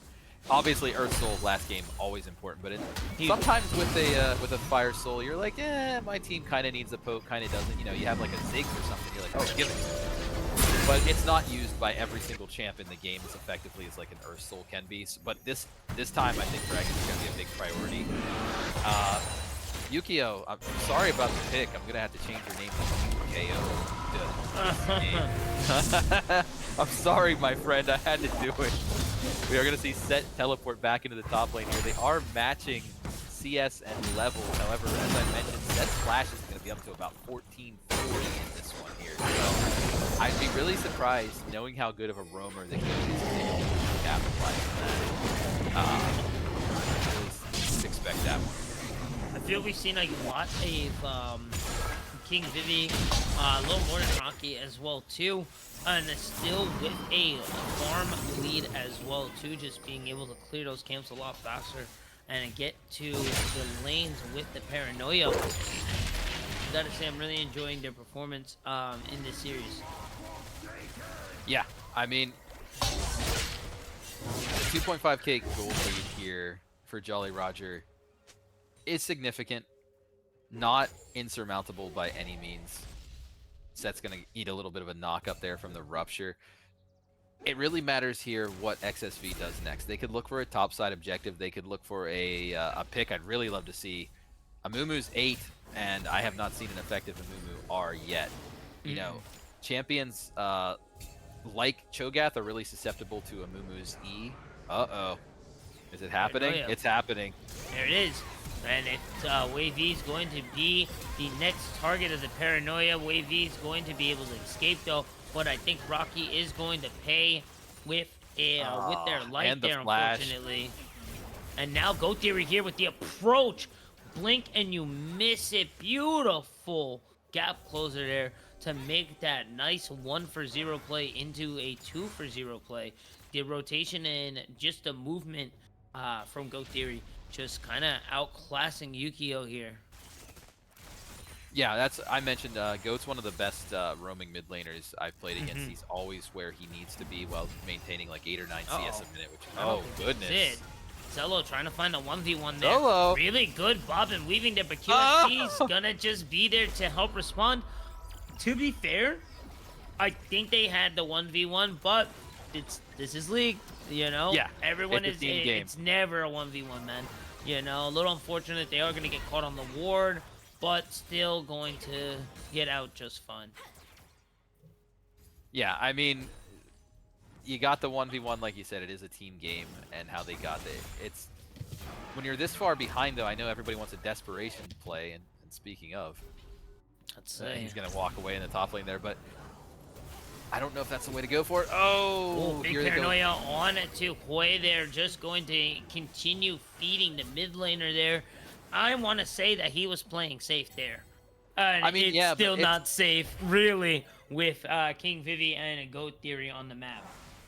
Just as a little bit of bias, I am personally a mid laner most of the time, and sure. top when I'm not, but I feel like in my personal experience with the game, you cannot pick Hui in round 1 of the draft. In almost any scenario, even if you see the opposing team's mid laner, it's a really, really risky pick because, you know, he's a great artillery, but you're looking at champions, you know, like Xerath, you're looking at champions like Vel'Koz that can do that kind of long-range damage, but are also super susceptible to champions like the Nocturne. And when you leave that open, you're almost like inviting that kind of a pick, and that's why we're seeing Hui at 0-3-0 here. It's not that Yukio's playing poorly aside from that, you know, the TP mishap. It's that Yukio is countered by what Jolly Roger is doing with their team. And really, at this point, every time Paranoia is off cooldown, is there any reason to not just go kill Hui? Not really. Ahri can just dive with her R, and Hui can't really get away, and it just puts him further and further behind, and Goat's your main carry. So just keep accelerating the Ahri, right?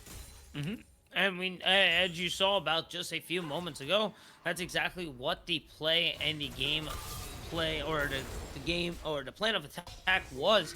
As you can see, it's a 5k gold lead. This is a pretty extensive lead so far that we have seen from Jolly Rogers. And then now, I'm not too sure what Cosmic can do. I really feel the momentum from game 1 is really showing off here, as it's been a really dominant performance from Jolly Rogers. And again, there it goes, the game plan going off without a hitch again, but might be a wrench in the play as we do see Reigning Wolves securing a topside kill of Nick Bob, but no response on to this third Drake. So it's nice, but you know, I feel it's a little bit of a consolation prize. Yeah, and I mean, even that kill, if you look at it, it puts him up like 150 gold, almost like a negligible amount. So it's like they're still, even coming back, he's still trading evenly. Like, you know, I don't want to count XSV out of this by any 100%. means. You know, like crazier things have happened, but a 5K gold lead at 17 minutes is pretty big. Yeah, we don't have the fat lady invited to sing at this point, but you know, the theater's starting to fill up. There's a lot People are buying their tickets. There's still a few glimmers of hope here. Zolo and doing fantastic. Still has the Essence Reaver. Even can still out-trade, out-duel if they can find Scooby on their own. Also, we did see the trade here. Reigning Wolves able to secure one. I think they realized the TP. Speaking of Reigning Wolves, looking for it. The Paranoia going to come in right onto Wavy. The response was so fast from King Vivi, and now they're just going to look right onto Solo Captain. Now they're going to set their sights onto Yukio. The damage just not falling for Cosmic. The Haymaker going to with just a bit. That's going to be 3. Goat Theory rotating as well, too. The wave not really working with Jolly Roger's favor, but they said, who needs a wave when you have teammates? That's going to be a clean 4-for-0 play. As you see in the top side, Nick Bob pushing down onto tier 2 as well. Rocky doing their best in the mid lane. Yeah, I mean, when Set decided to commit to that play, I fully understand why he did. Their team desperately needs something right now. But when you commit to that, you're saying, you know, I'm losing my tower in half the next one, even if this play goes well. So when the plays become that desperate, it's tough. You know, Cho'Gath himself now has a 600 and some gold lead, even after just getting solo killed a couple minutes ago. The map is really, really falling apart for XSV here. And, you know, you do not want a Cho'Gath anywhere near your Lucian at this point. No. You don't want him near anybody. anybody. No. Actually. And speaking of, here comes that Paranoia. That's going to be a free snack there for Nick Bob. The huge, big monster here with the Boom Boxa. That's going to be a double kill for the Metalcraft monster of machinery himself. Monster, I love that one. Poor Joe, we called him the Metalcraft monster, talking about his mother in this game. Like, I wouldn't be surprised if instead of hearing a knock at my door, I'm gonna hear a tap. Just tap, tap, tap, open the door and eat some Vorpal spikes. But 10k gold lead, 20 minutes, Baron on spawn. Story of the game at this point. It's hard to call this anything besides a stomp. You know, as the broadcast here, we always want to look at keeping competitive. So in terms of what could make this game competitive, at this point, it's mostly a slip-up, as I love this camera angle in the Baron. It's going to have to be a slip-up from Jolly Roger. We call this angle the allowance here. You're allowed to play the game as long as Jolly Roger allows you to. It's going to be a very difficult mountain to bring back here. It is at that 10k mark. This is just about that point where it's a lot of games really do not flip back. Add in the Baron buff as well too. They're going to need close to a miracle to really get this game back towards Cosmic. But on the good side, they do have one more game to get things going. We've definitely seen reverses here in Ember and throughout all the competitive scene. So at least there's still one more full chance. Yeah, and not just that. I mean, there is always a chance that they could slip up. As slim as it is, you never know. You've seen people get caught. We're not in Apex Elo. I just wanted to shout out too, while I'm just observing some of the stats here. 16 out of 17 KP for the Nocturne. It is absolutely phenomenal. Like, that is just a complete show-off performance, just being where you need to be at all time and securing objectives. Like I mentioned earlier, I was really enjoying King Vivi's performance there, and just really been outpacing and just outclassing in Rocky in this series right now, and really just put the rest of Jolly Roger on the back. And then now gave the keys to the city, to his team here with I mean, yeah, his and even look at this, performance. even when they're not actively sieging, just the poke under Mm-hmm. the tower that Mm-hmm. they're doing here The pressure, wave is pretty, management yeah, as well too. It's fantastic. yeah. And now, Also the vision. obviously Drake is up. That Yep. it's nothing short of throwing your life away here to even contest this, I think, with this And gold they lead, know but where they're here we coming go. from at all angles. And so now here he goes, Rocky looking for a Curse of the Sad Mummy, finds two onto it. Blue team is going to find a secure, but the sustain is so nice. The Encore going to continue. King Vivi going to retreat back as Raining Wolves tries to find the Haymaker. It's not going to be enough as they do find a triple kill. Raining Wolves now going to be marked by fear, looking for it. Yukio in the back for the quadra kill. Can Jolly Roger get it? They're looking for the slow King Vivi, holding him down. Yukio on the run, trying not to give it to him, but I think they got it. The penta kill, falling to the goat Scooby. GG's, as the entire time Nick Bob has been knocking and down, looking and devouring the rest of their base.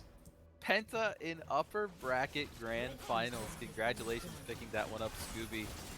Your team really had your back there. I saw at one point it looked like Goat was literally pulling punches to not take it. Right, So, just walking. great teamwork there, you know, and like you said, this is sort of a functional GG that generally speaking, you don't want to crack an inhib before 24 minutes, but it's 23:30 and you're winning this hard.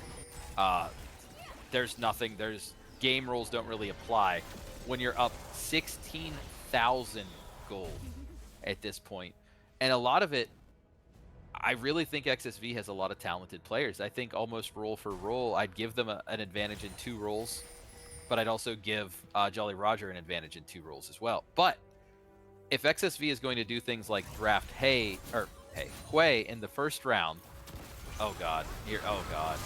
There we go, big paranoia going to fall onto Rocky, and Goat Theory just going to Foxfire, Fox Dance all across the board. Scooby in the back, popping shots left and right. Those don't even look like ice arrows anymore. They look like they're on fire.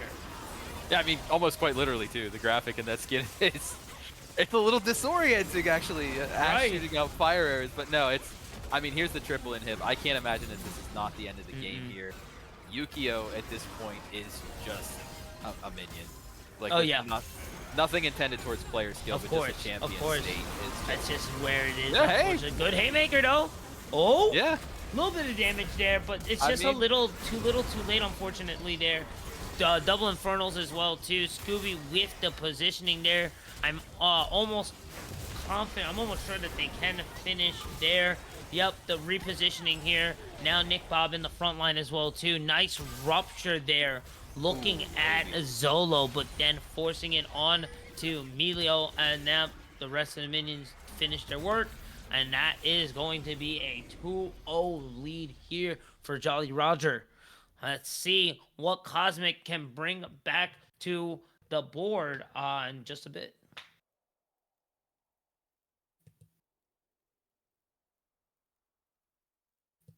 I mean, we're going to get into a little bit of post game here and just look at the almost 1,000 gold per minute. The lead that they were extending is just absolutely kooky. So XSV, I hope those guys are cooking up a draft for the last game. Maybe they have some secret tech if they were down 0-2. Maybe they have something to really pull them back from the brink here because, you know, you don't want to be playing from the loser's bracket. You don't want to have to go through another series while everybody else gets to rest up. And there's a chance we have great teams in the lower bracket as well. They could also take them out. So, you know, it's not a consolation at all to really lose tonight. So, if anybody is listening from XSV, you guys need to bring your A game draft, whatever you've been saving this whole season, whatever you want to show. This is your chance to show it. Back against the wall. We signed up for 5 games tonight. I'm here from 3 to 5. So whatever you guys want to bring us, I'm looking forward to it in game 3. With that being said, we'll be right back. Will this be the final game of the night? Who knows, Ember? Let's see as we return. Don't go anywhere. Keep it locked.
storms just didn't seem to last. Black pearl doesn't sink, we were built for the tide. Upper finals on the rift and we're already inside.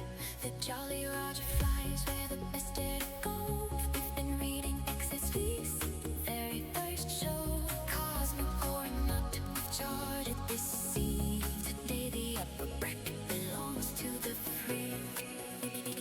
This is win or this is win or this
Alrighty, guys, we are back.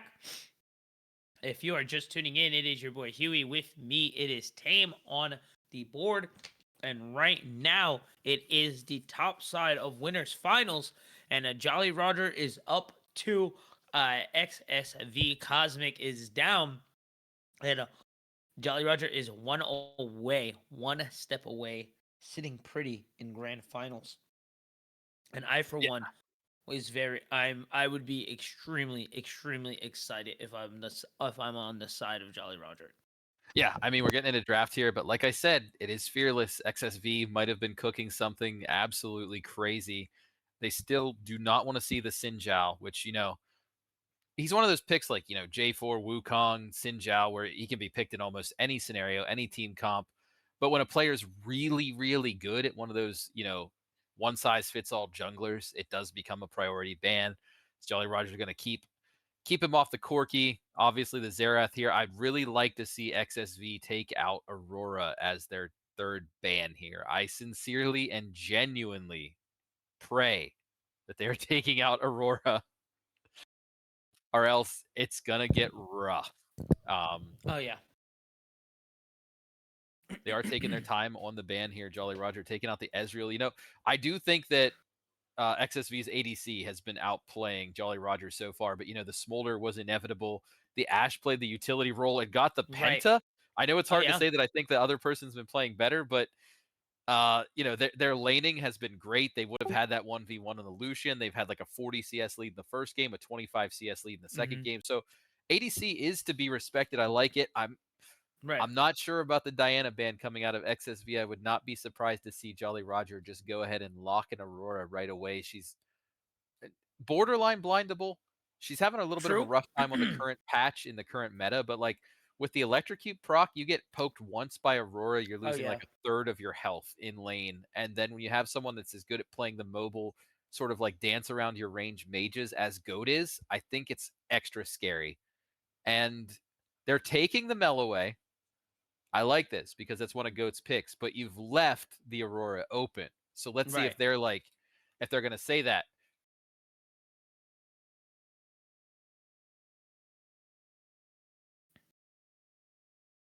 Jolly Roger biding their time here, thinking it, talking it out. Do we want to show mid here? Do we want to assume that they're flexing? The Mel's probably going through their comms right now, taking their time, and then they're going to show something here. Victor. Okay. So why Victor? They're assuming the Mel's going mid. Victor's laser cannot be reflected by Mel. Mm. Victor's little, pokey doke can be reflected by Mel. His little poke tool can be, but his alt His and his zap. stun also, yeah, Okay. zap can be, Okay. but Okay. his Okay. alt and his stun cage also cannot be reflected by Mel. So generally, it is one of the better picks into Mel. Mm. You're going to see that actually a lot in mid lane. Lulu is not an objectionable blind pick, actually, for how we've been seeing these games go down and how we've been seeing support the role being fulfilled in the series so far. So yeah, It, I like the Lulu. I'm not sure about blinding if they're going to go. Okay, I was going to say, I'm not sure you want to do Zaya Rakan here. They're taking the Urgot because Raining, it's one of his signature picks. He's been getting banned out. He's like, this is my last game. I don't want to go to the losers bracket like this. Give me my best pick. Let's show him what I can do. So when these backs are against the wall, obviously the drafts get really spicy. We're used to seeing, ADC support jungle in 1, 2, 3. These teams are saying, no, we're mixing it up. We're first picking mids. We're flexing picks. We're getting our top laner this best thing. We're busting out the Malphite, which is a flex, Huey. It can go jungle. It can go top. it definitely can. I feel it's going to be going into the Urgot a bit. It's not too bad into the Urgot. It is a definite front line. It can just kind of you can just kind of passively play the lane. You will play weak side for the most part into Oh yeah, Urgot, but you can survive. And then yeah. you can There's just press R and you'll get back into it. As long as it doesn't get too out of hand. And honestly, the way Jolly Roger has been playing, I'm not too concerned with their top laner being force the weak side play there. Yeah. Also, it is still a flexible jungle pick. It can still go into the jungle. We'll see probably by the next pick or so. Also, by bans might help us out a bit as we do see Silas getting taken off. Cosmic going to ban the Jinx, who I was honestly surprised we haven't seen just yet. But Cosmic going to make sure that we don't see them at least in this game 3. As we are looking for Jolly Roger's last ban here, which most likely will head it towards either the support or support or jungle role. And it is going to be the Nautilus, which I think is a great pick here. Or a great ban. Excuse me. Yeah, I mean, when you have champions like the Mel, like the Urgot, Nautilus synergizes really well with him to just be able to further lock down a target. Worth noting too, Malphite can also just kind of get a Bramble Vest in this matchup and chill in the top lane because of the interaction with Urgot's endlessly procking auto attacks. Makes it a little scary for him. We are going to see the Misfortune taken out as well. So ADC is being given low prio here. Sivir, pretty comfortable blind pick there. Oh yeah. I was going to say she has the black shield, but that's Morgana. Sivir just has spell shield. My bad. Yeah. I mean, almost. It the black shield a little better, Yeah, black shield's much better. Yeah, it A little blocks the better, a little CC better, instead of just Right, one right, right. spell. But yeah, But the spell shield is still a great tool to use for Sivir. A little get out of jail free. Can still get jumped, unfortunately. Speaking of getting jumped, here comes the Wukong. Cosmic's draft has been, I guess, shaky a bit. I feel the confidence extruding from these draft picks here from Cosmic. I feel the aura. I like this a bit, and it kind of shows that they're not done yet. Like we said, we've seen reversals before. It's definitely in the realms of possibility. These have been really close games. Last game was a little bit of a speed run, but I think Jolly Roger kind of got away with the draft, and I feel Cosmic right now is kind of cooking here. Yeah, I mean, I like their draft a lot more. Wukong is great synergy with Karma as well as Urgot with Karma. Really lets you run in and capitalize. And remember how I mentioned Mel and being able to pick things. Gwen, yeah. So Malphite probably going jungle. Well, I mean, Gwen can also jungle. So we're gonna have to see where for sure where they get onto the rift here because Gwen versus Urgot, kind of a skill matchup. Gwen will outscale Urgot in the late game, can kind of just sort of like dance around his shotgun knees and just kind of snip him into the ground. So I don't know if they're going to look for that and then throw the Malphite into the jungle, but Gwen's jungle clear in the current season is actually quite good as well. Obviously, her ganks aren't great, but really, who on XSV are you looking to gank? I don't think they need a great ganker because Urgot can just E away. Xayah can usually just, once she hits 6, she can make the feathers fly. Mel can bind you and walk away. So I don't think they need a great ganking jungler to succeed in this game. So I actually love the drafts from both the teams here. I think that both of them have drafted really, really well. I don't think there's any glaring gaps in XSVs this time, like I did in the last game. And Jolly Roger, I think, did a mixture of, we can flex this around. And we've also countered a little bit of what we've seen. And we also went for a couple good blind picks with like the Lulu and everything, not knowing where it was going to be matched up. And then just blinding the Sivir, which is one of the best things in the game to just blind because she's got the spell shield and she's very safe. So, I think this is going in draft wise actually pretty even. Whereas before I saw some pretty glaring issues with the draft. So we're getting onto the Rift. I love to see it. Everybody's excited. I hope I'm kind of rooting for XSV in this game because, I don't want to see them go out 0-3. No, you never ever want to see a shutout ever unless you're the team playing. Then you always want to stomp. You want your quick 3-0 100%. But we did get our answer for the jungle. It will be King Vivi titling the Gwen. An interesting pick to say the least. Been playing fantastic this series. I wonder how Rocky is going to play Wukong. And I'm hoping to see a little more from Rocky as well too.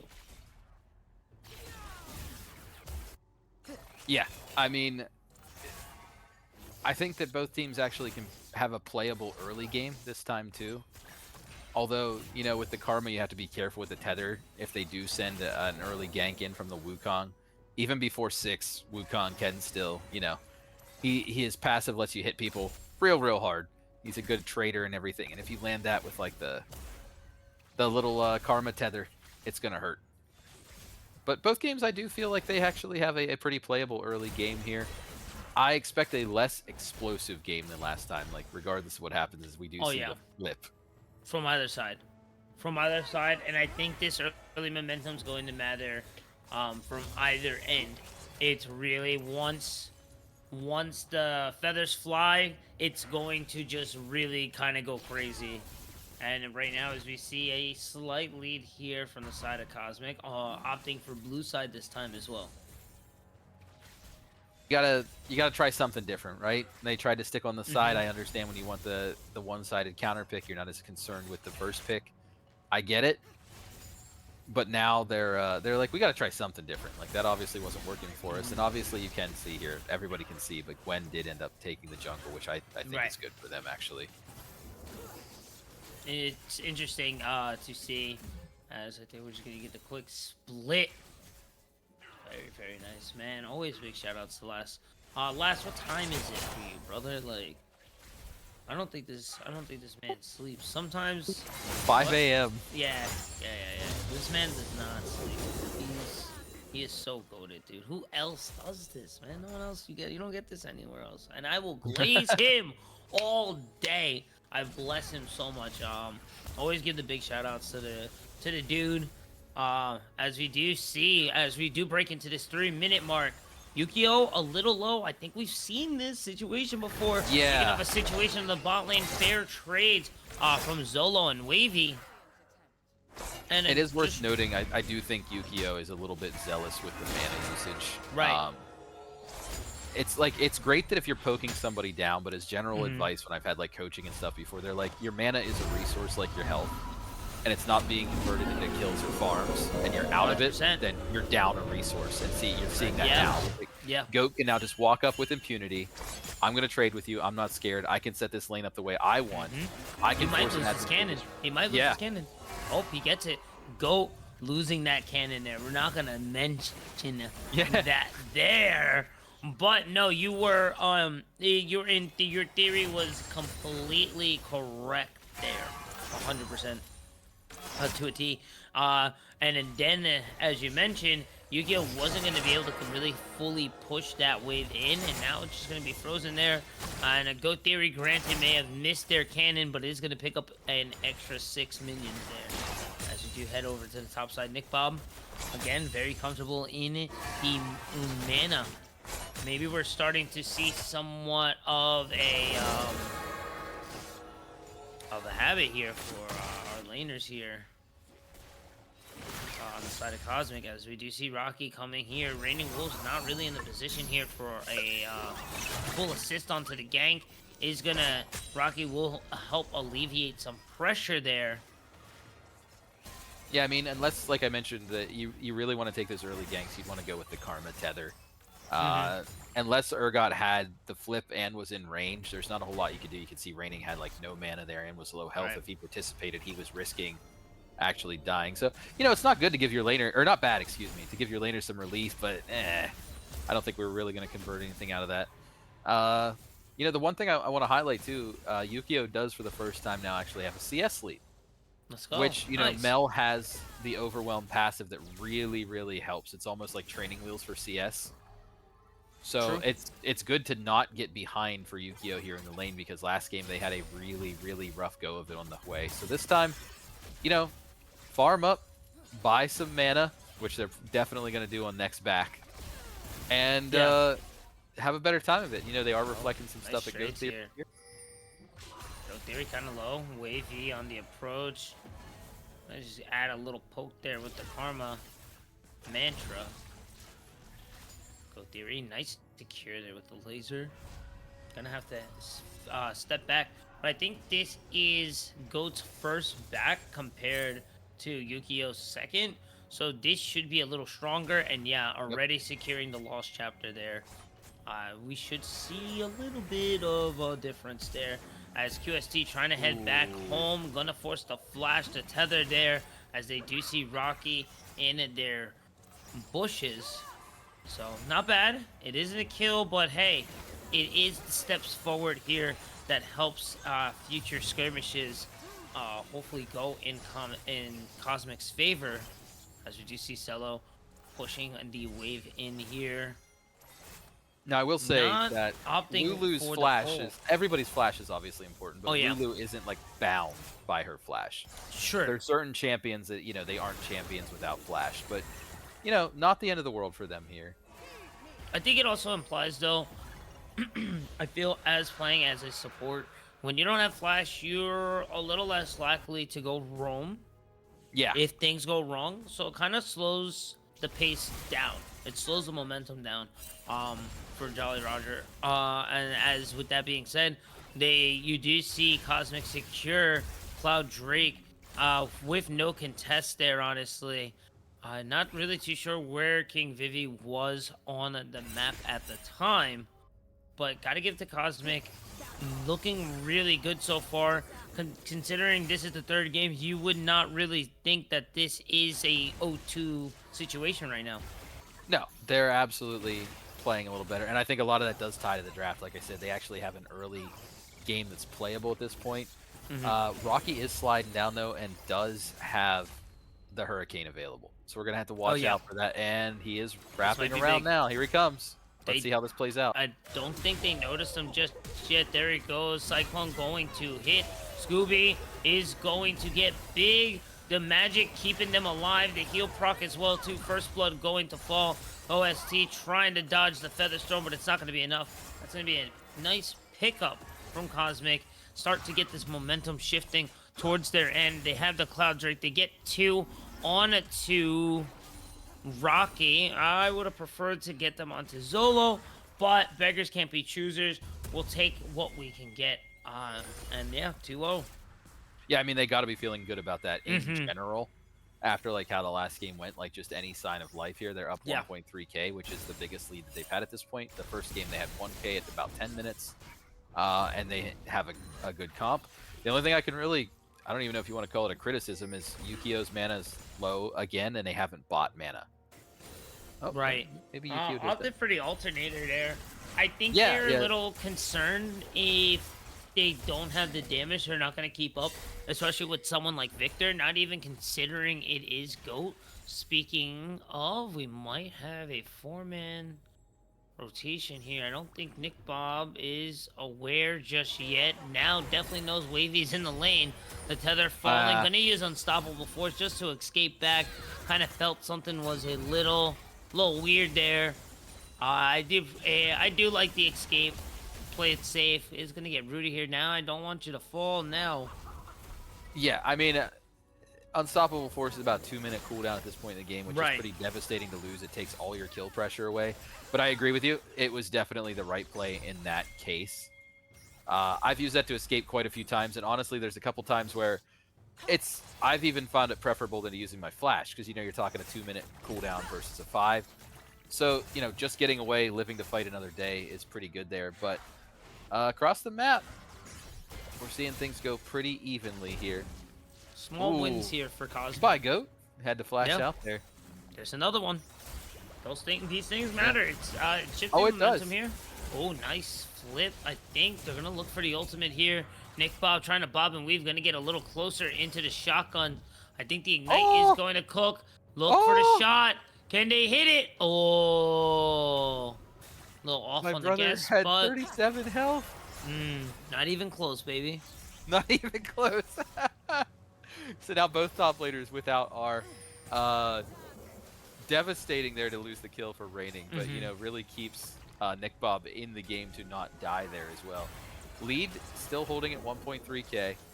QSD getting poked down on the Lulu there, so a lot more of a controlled game. We're seeing this is more like game 1 than game 2 so far. The farm pretty even across the map. The big lead here is the Urgot, but you would expect that. Honestly, sure. Malphite unless you do like the Roa build, is just not a great farmer in any lane where anyone can contest him. He can farm into champions like Teemo, where you just walk up and throw a Q and then farm, but you know, Urgot sits on the wave. Urgot has literal shotgun knees. It's hard to contest and farm against him. But that's where most of the lead is right now. But like you mentioned in the draft, Malphite's playing weak side. He's chilling. Yeah. He's going like full sacrifice on the build here. He's just, you know, going full Sunfire. He didn't even pick up the early Bramble. He's like, you know what? I'm here for the team. I think this is fair though. It is a 700 gold deficit. Also, you got to give to Rocky, who got a really nice gank in the bot lane, securing 2 kills and 4 assists in the bot lane as well. So really got to bring that to light. So I'm interested to see how this next Drake is going to go down, as we do see Vivi is in the area this time. It looks like the teleport is coming in from Urgot, as we do see Rocky coming in for the flank. OST going to get caught. This is the first Cyclone, and that's going to be the Lulu ult, looking for the second one there, as now they're going to get airborne, and that's going to be a killing spree here for the side of Cosmic. That plug-and-play jungler really is plugging and playing.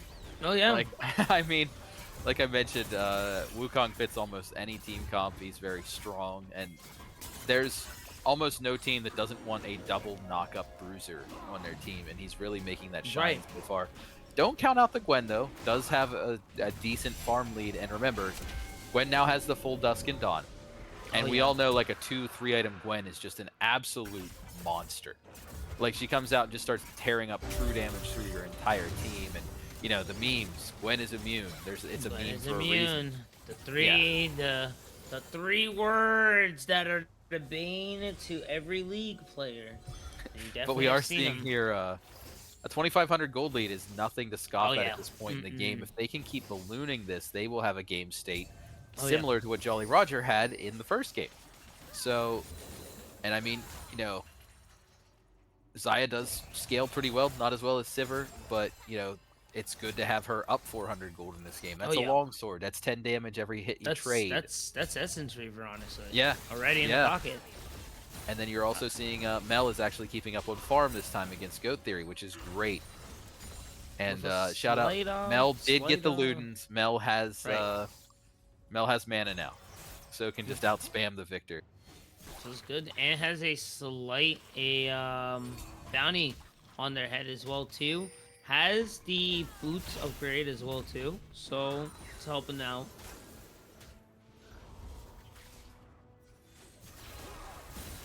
This is almost a 2.5 gold lead now.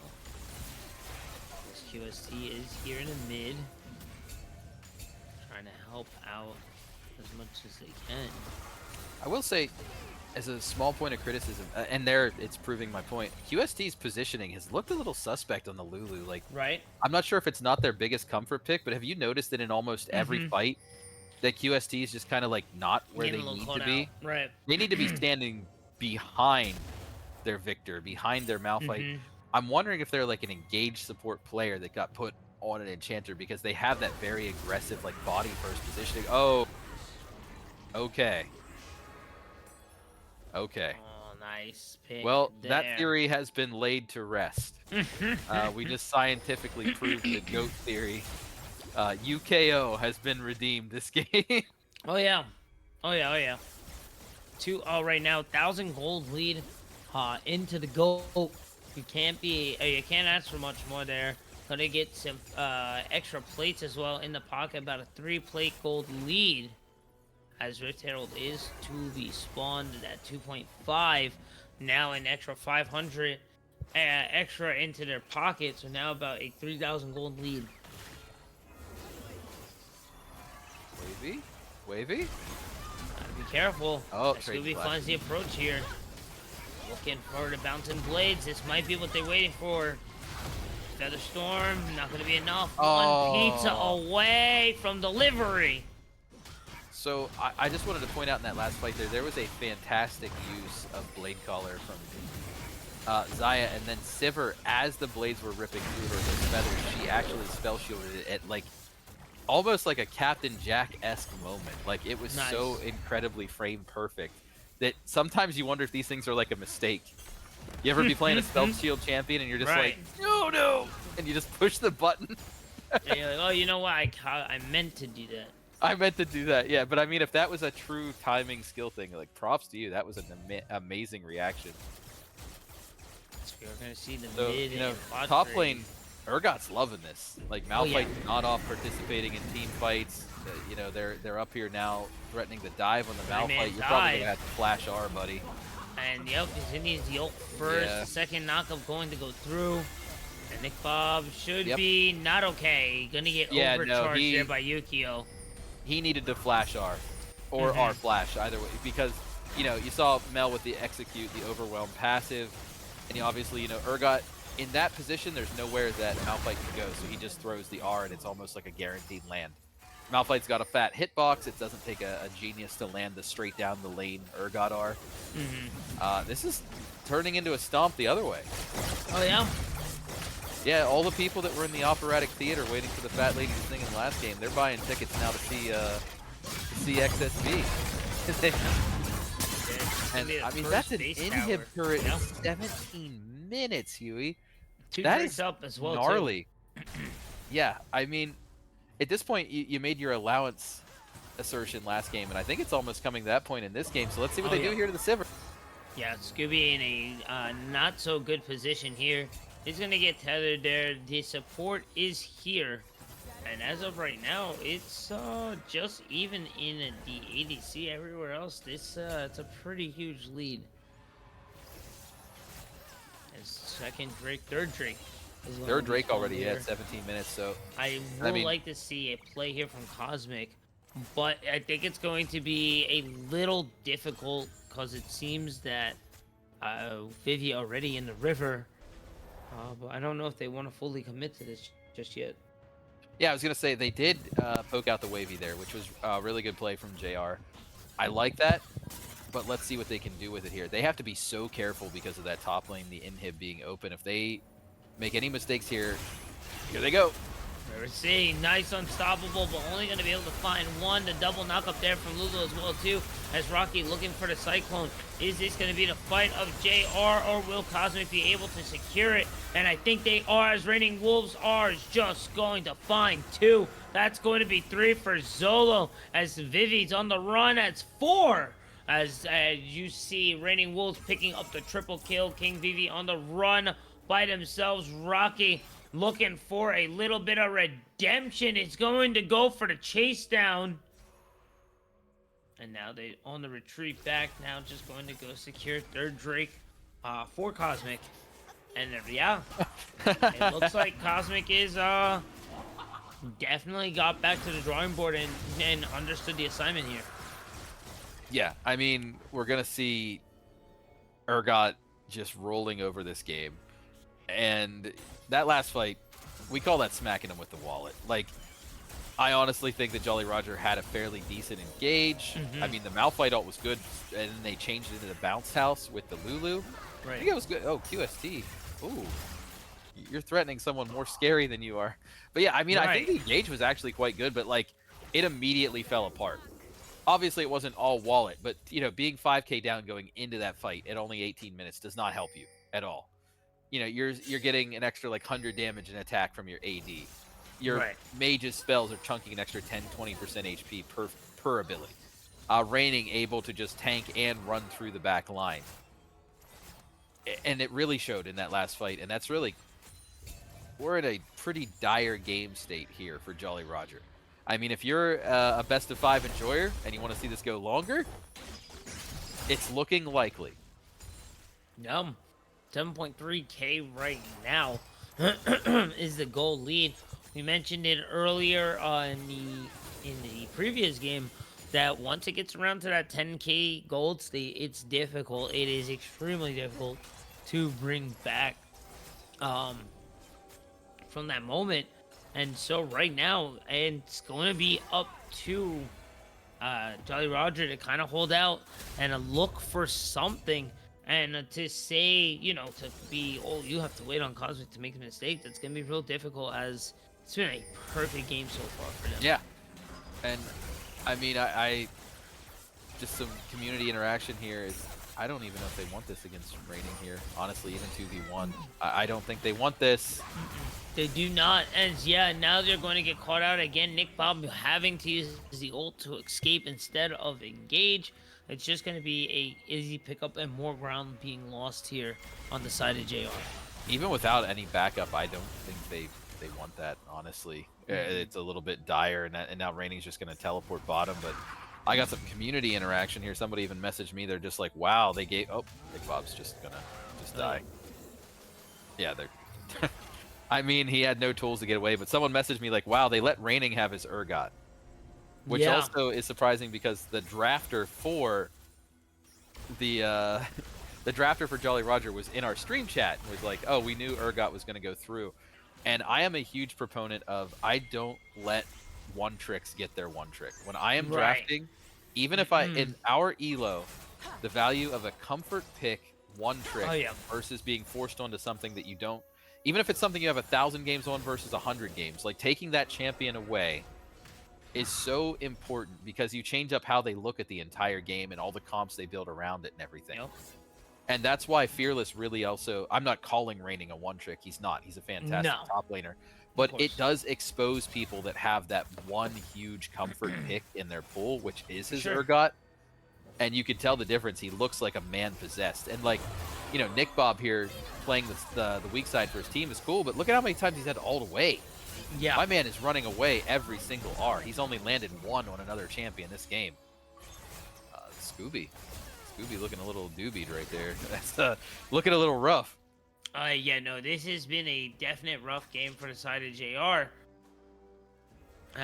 Hopefully they will be able to find an answer to bounce back. In this game, I don't think is really possible. But with a lead, you do get 3 chances. Let's see what they can try to figure out. Because to stop this advancement now is going to be extremely difficult. And as we noticed, everyone just firing on all cylinders there. Really just well played.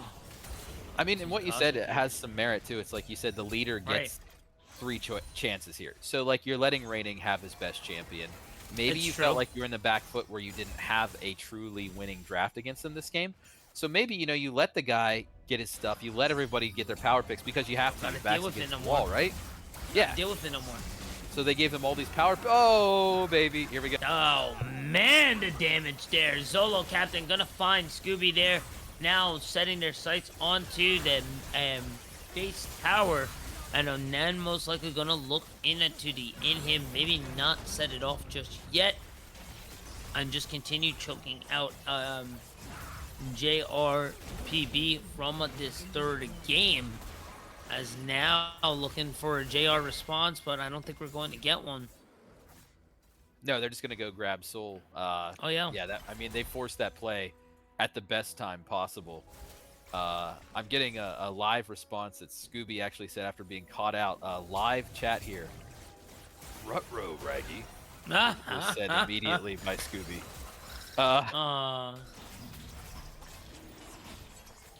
Go 25 left, 18 counting down, and blue team going to secure it right there. That's going to be Soul as well, a great Soul for their team as well, as now Rocky finding the opener there, and as Raining Wolves is going to head at Malphite into the Shredder. QST going to join the rest of the team there soon.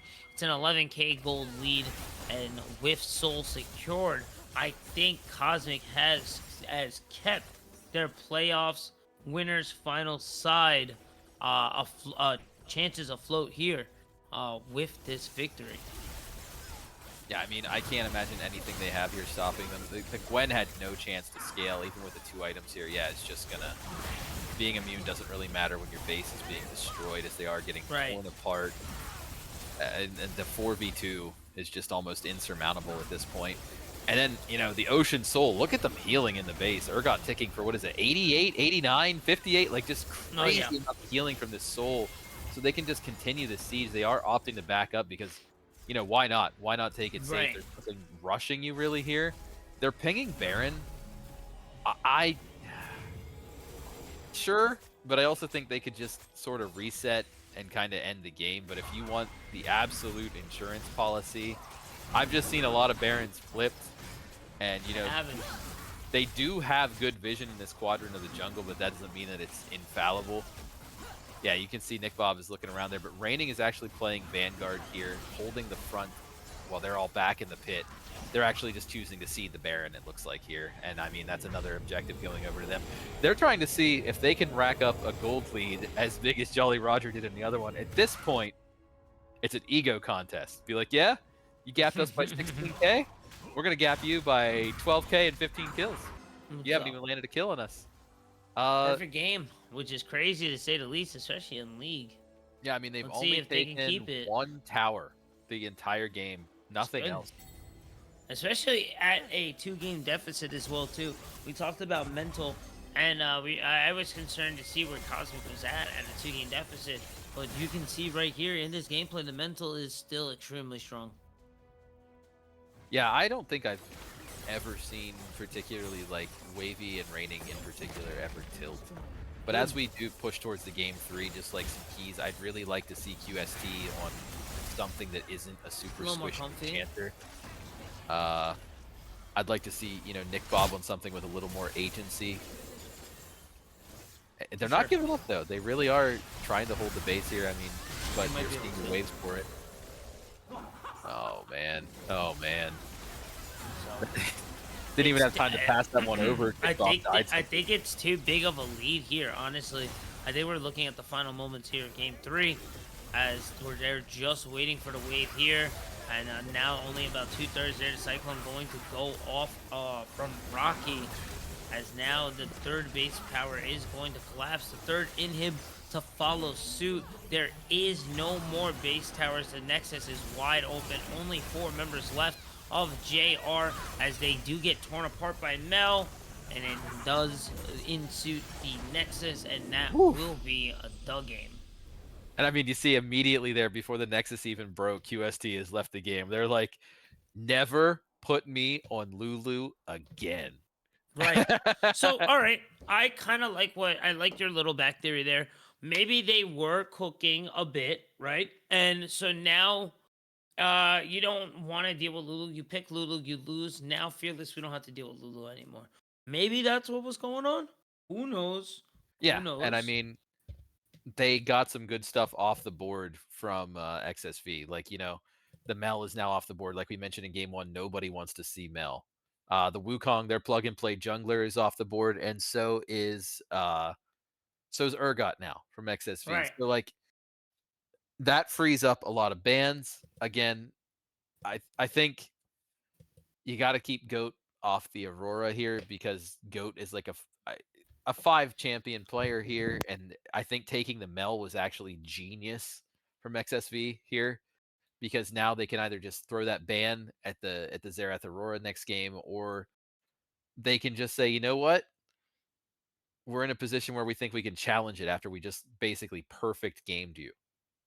So it's going to be interesting to see the draft. I think the next draft is, even if this goes to game 5, my take is that the most consequential draft of the series is game 4. Because game 5, I think we're in basically desperation picks. Oh, yeah. A lot of the depth of the champion pool is really going to be tested in this next game. And I can't wait to get into it. All right, with that being said, we're just going to take a quick break. Game 4 on the way. We wanted to see if it would be possible to get to a game 5. And the boys keep themselves afloat. Cosmic keeps their playoff or their winner side dreams alive. Can they bring it to a full game 5 reverse? We will see soon. Keep it locked, guys. We'll be right back.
All right.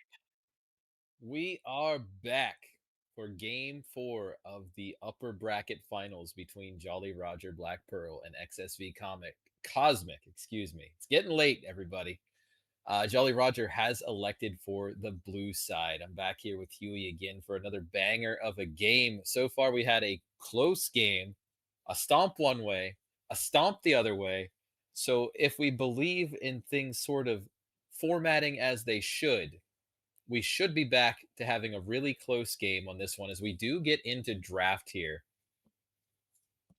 I think everyone has to lay everything on the table. Like I said at the end of the last game, I do believe that this is the most pivotal draft in the series right now. Game 5, we will be into full desperation picks. We're going to start seeing like Garen support or something ridiculous like that. But in game 4, there's still some deep pocket picks. The bands are shored up the same as they were before. Nobody wants to see the Corki. Nobody wants to see the Sinjao. Cycling through these bands is going to be so critical. Jolly Roger probably targeting ADC since that's the role that XSV has been excelling at, obviously. They let Raining have his Urgot, and they learned the Raining lesson, as the only thing it was raining was blood and not wolves. If you're a Slayer fan, you'll catch that. Ezreal also taken out by Jolly Roger, again reinforcing that it's a tough bot lane for them. Even though they're winning the games generally so far. Morgana taken out. Now I don't have to confuse Morgana's Black Shield with Sivir's Spell Shield. XSV has one ban here, and if they've done their research, it is Aurora. It is Misfortune. So I'm very curious here to see if Jolly Roger just slams the Aurora. I could see it happening like they did with the Ahri in the second game, but we're going to have to see how this goes. The Thresh. I did say I wanted to see him on something that wasn't like a passive reactive Lulu. This is now a proactive, active pick with the Thresh. I think QST will thrive on picks like this compared to the Lulu. And I think he's slamming it down, saying, remember, at the end of the game, never give me Lulu again. Shen for Cosmic, really good flex pick in the current meta. Even with the slight nerfs, great jungle pick right now. Great top lane pick, and can even in a spicy situation be flex the support. His ult, always useful. Well, they just gave away that it's not support.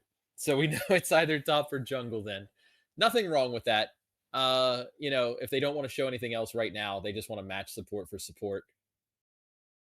If Rakan can get in and charm the Thresh, he could have a pretty good time. But if he gets in and like misses the knockup or anything and gets hooked, it's a pretty devastating time for the Rakan. So I'm a little curious about what else XSV is going to show here.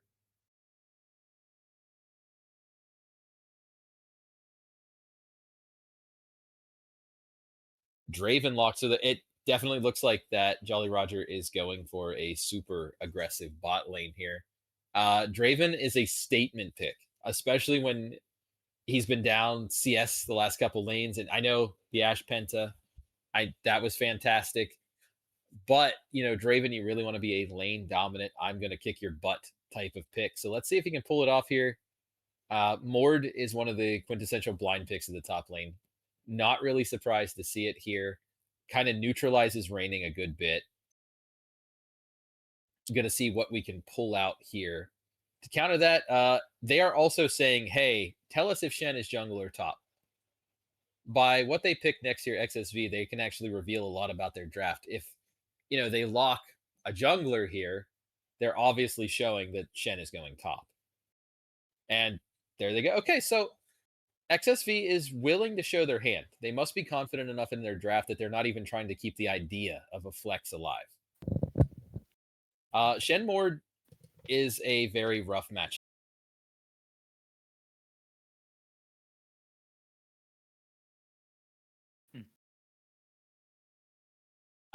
Just pulling up some stats here. Mord has a general pretty easy time with Shen because Shen with Twilight Shroud is blocking things like auto attacks. Mord doesn't really care about auto attacking you. So we're gonna see Shen have a hard time. Yeah, no. With the Mordekaiser pick, it's a strong pick from Jolly Roger. I think here they're really showing an answer here. And I think that was the strategy. I think the strategy really was, hey, let's get their power picks out. We have a strong lead here. Let's get some picks also off that we don't want to see on the board. Ban out another 5 that we don't want to see. Force them in a weaker position. And now let's pick our hits with the Draven, the Thresh, the Mord.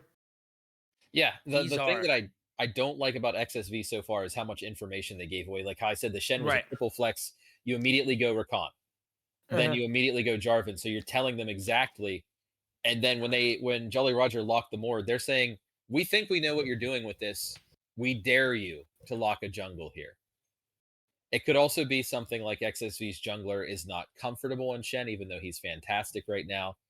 Jolly Roger locking in the Trundle. Trundle is quite good into what we see so far. He does absolutely outduel Jarvan, especially late in the game. Oh my god. No way. There it is. Your No wish way. has come No. true. No. You got 20 seconds. No.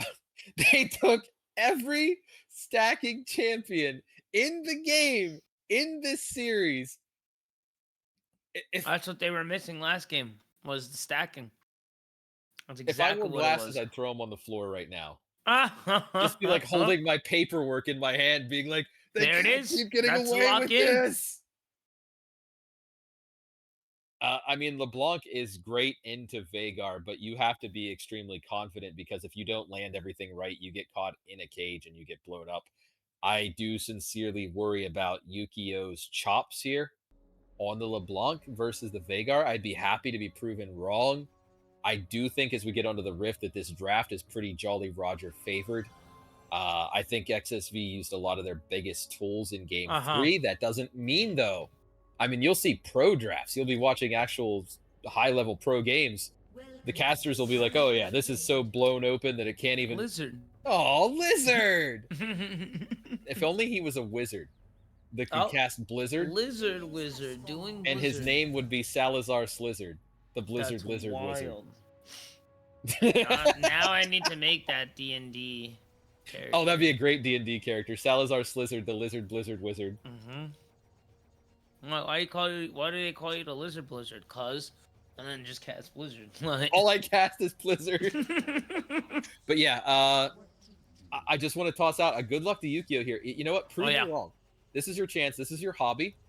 Everybody's here. You know, we've all literally, the teams pay to enter here. So yeah, right. I want to be proven wrong. I want to see this Yukio pop off. I want to see you do great with it. I mean, they did an amazing job last game. Really performed well on the Mel. And I love LeBlanc. LeBlanc is a secret love for me. I was around the DFG era, you know. Oh my God! Grandpa League there, you know, like yeah. But yeah, no. So I always enjoy a good LeBlanc gameplay. Into the Viger, you do have a kind of window of opportunity to kind of set your pace. And if you don't get super far ahead, that hook a little off there.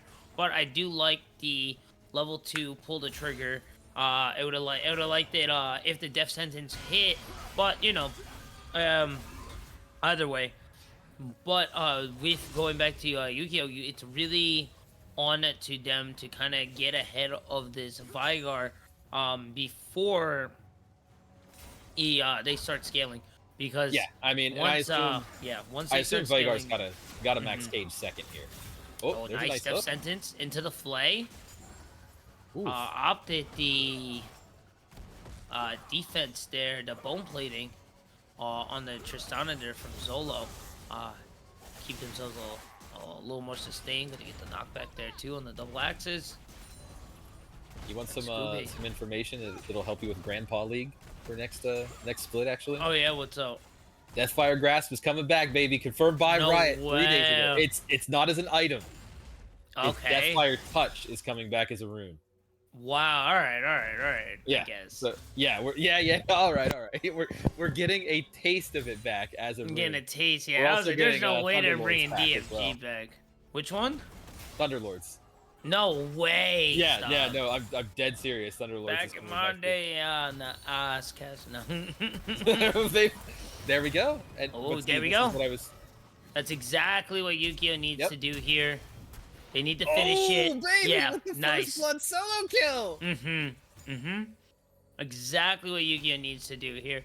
You need to slow down, go as much as possible here. And the best way is just to have them play the green screen simulator. Already, though, Go Theory, though, at 22 stacks. As Nick Bob here, gonna be the Force Flash, Flag and Drag coming on to Nick and Bob here. Raining Wolves also gonna get the Ignite there. I think Nick Bob is going to live with just a bit. I would have liked to see a little more aggressiveness, especially with such bulkiness between both Shen and J4, as Nick Bob lives with just about 34 or so again.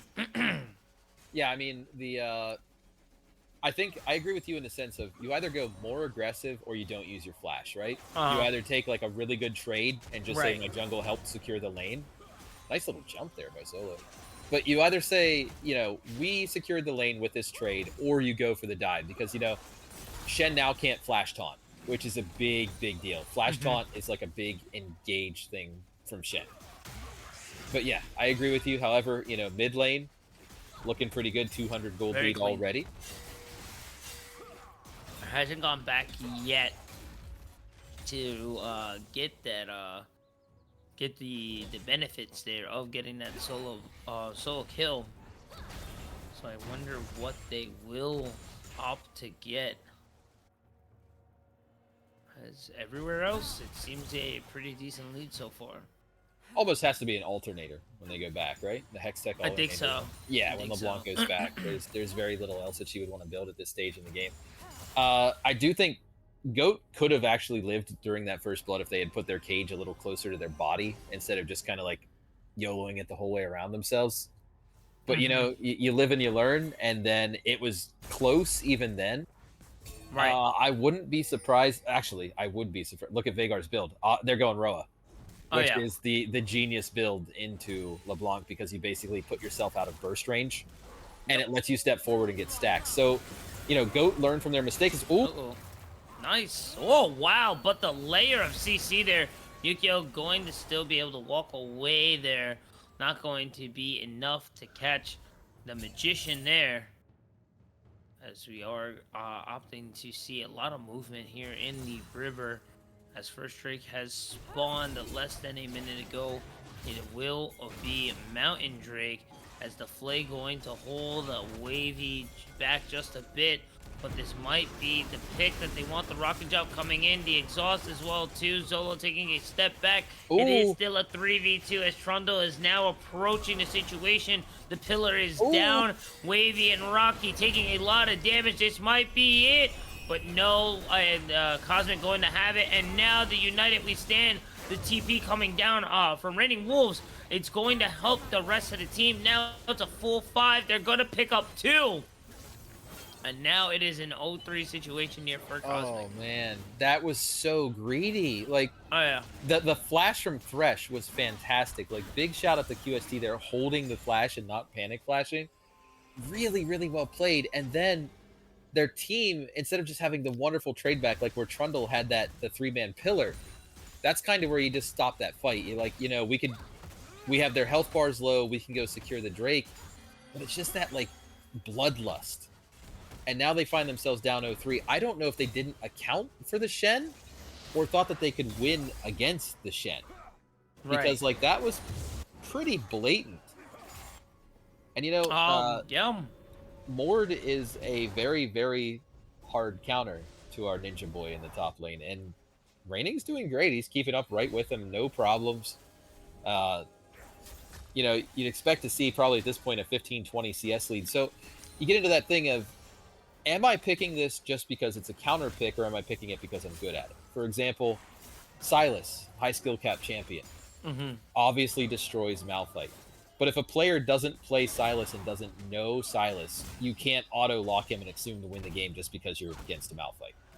You still know 100%. how to like master that champion and play against him. So, hoping that's not the scenario with Mord right now. It just could be. The gold is even. um, through plates, the gold is even. Cosmic Dow being able to get a 600 gold lead back, but still have an early Drake.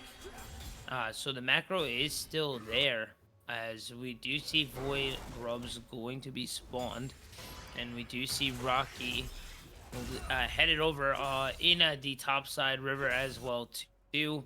Nick Bob just almost about to have the flash, so I think Rocky gonna opt to just go for the grubs here, which with King in the bottom side of the river or of the map, they're just going to be able to secure them, as we do get 1, 2, and 3 secured.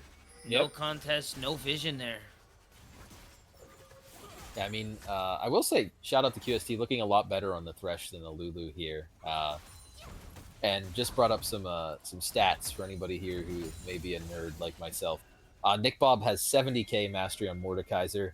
His most played champions, he's 800, 900, and 339,000 mastery on the champion. So definitely not a comfort pick for him. But, 70,000 mastery, you figured you played a couple dozen games and you should have a solid understanding of the champ.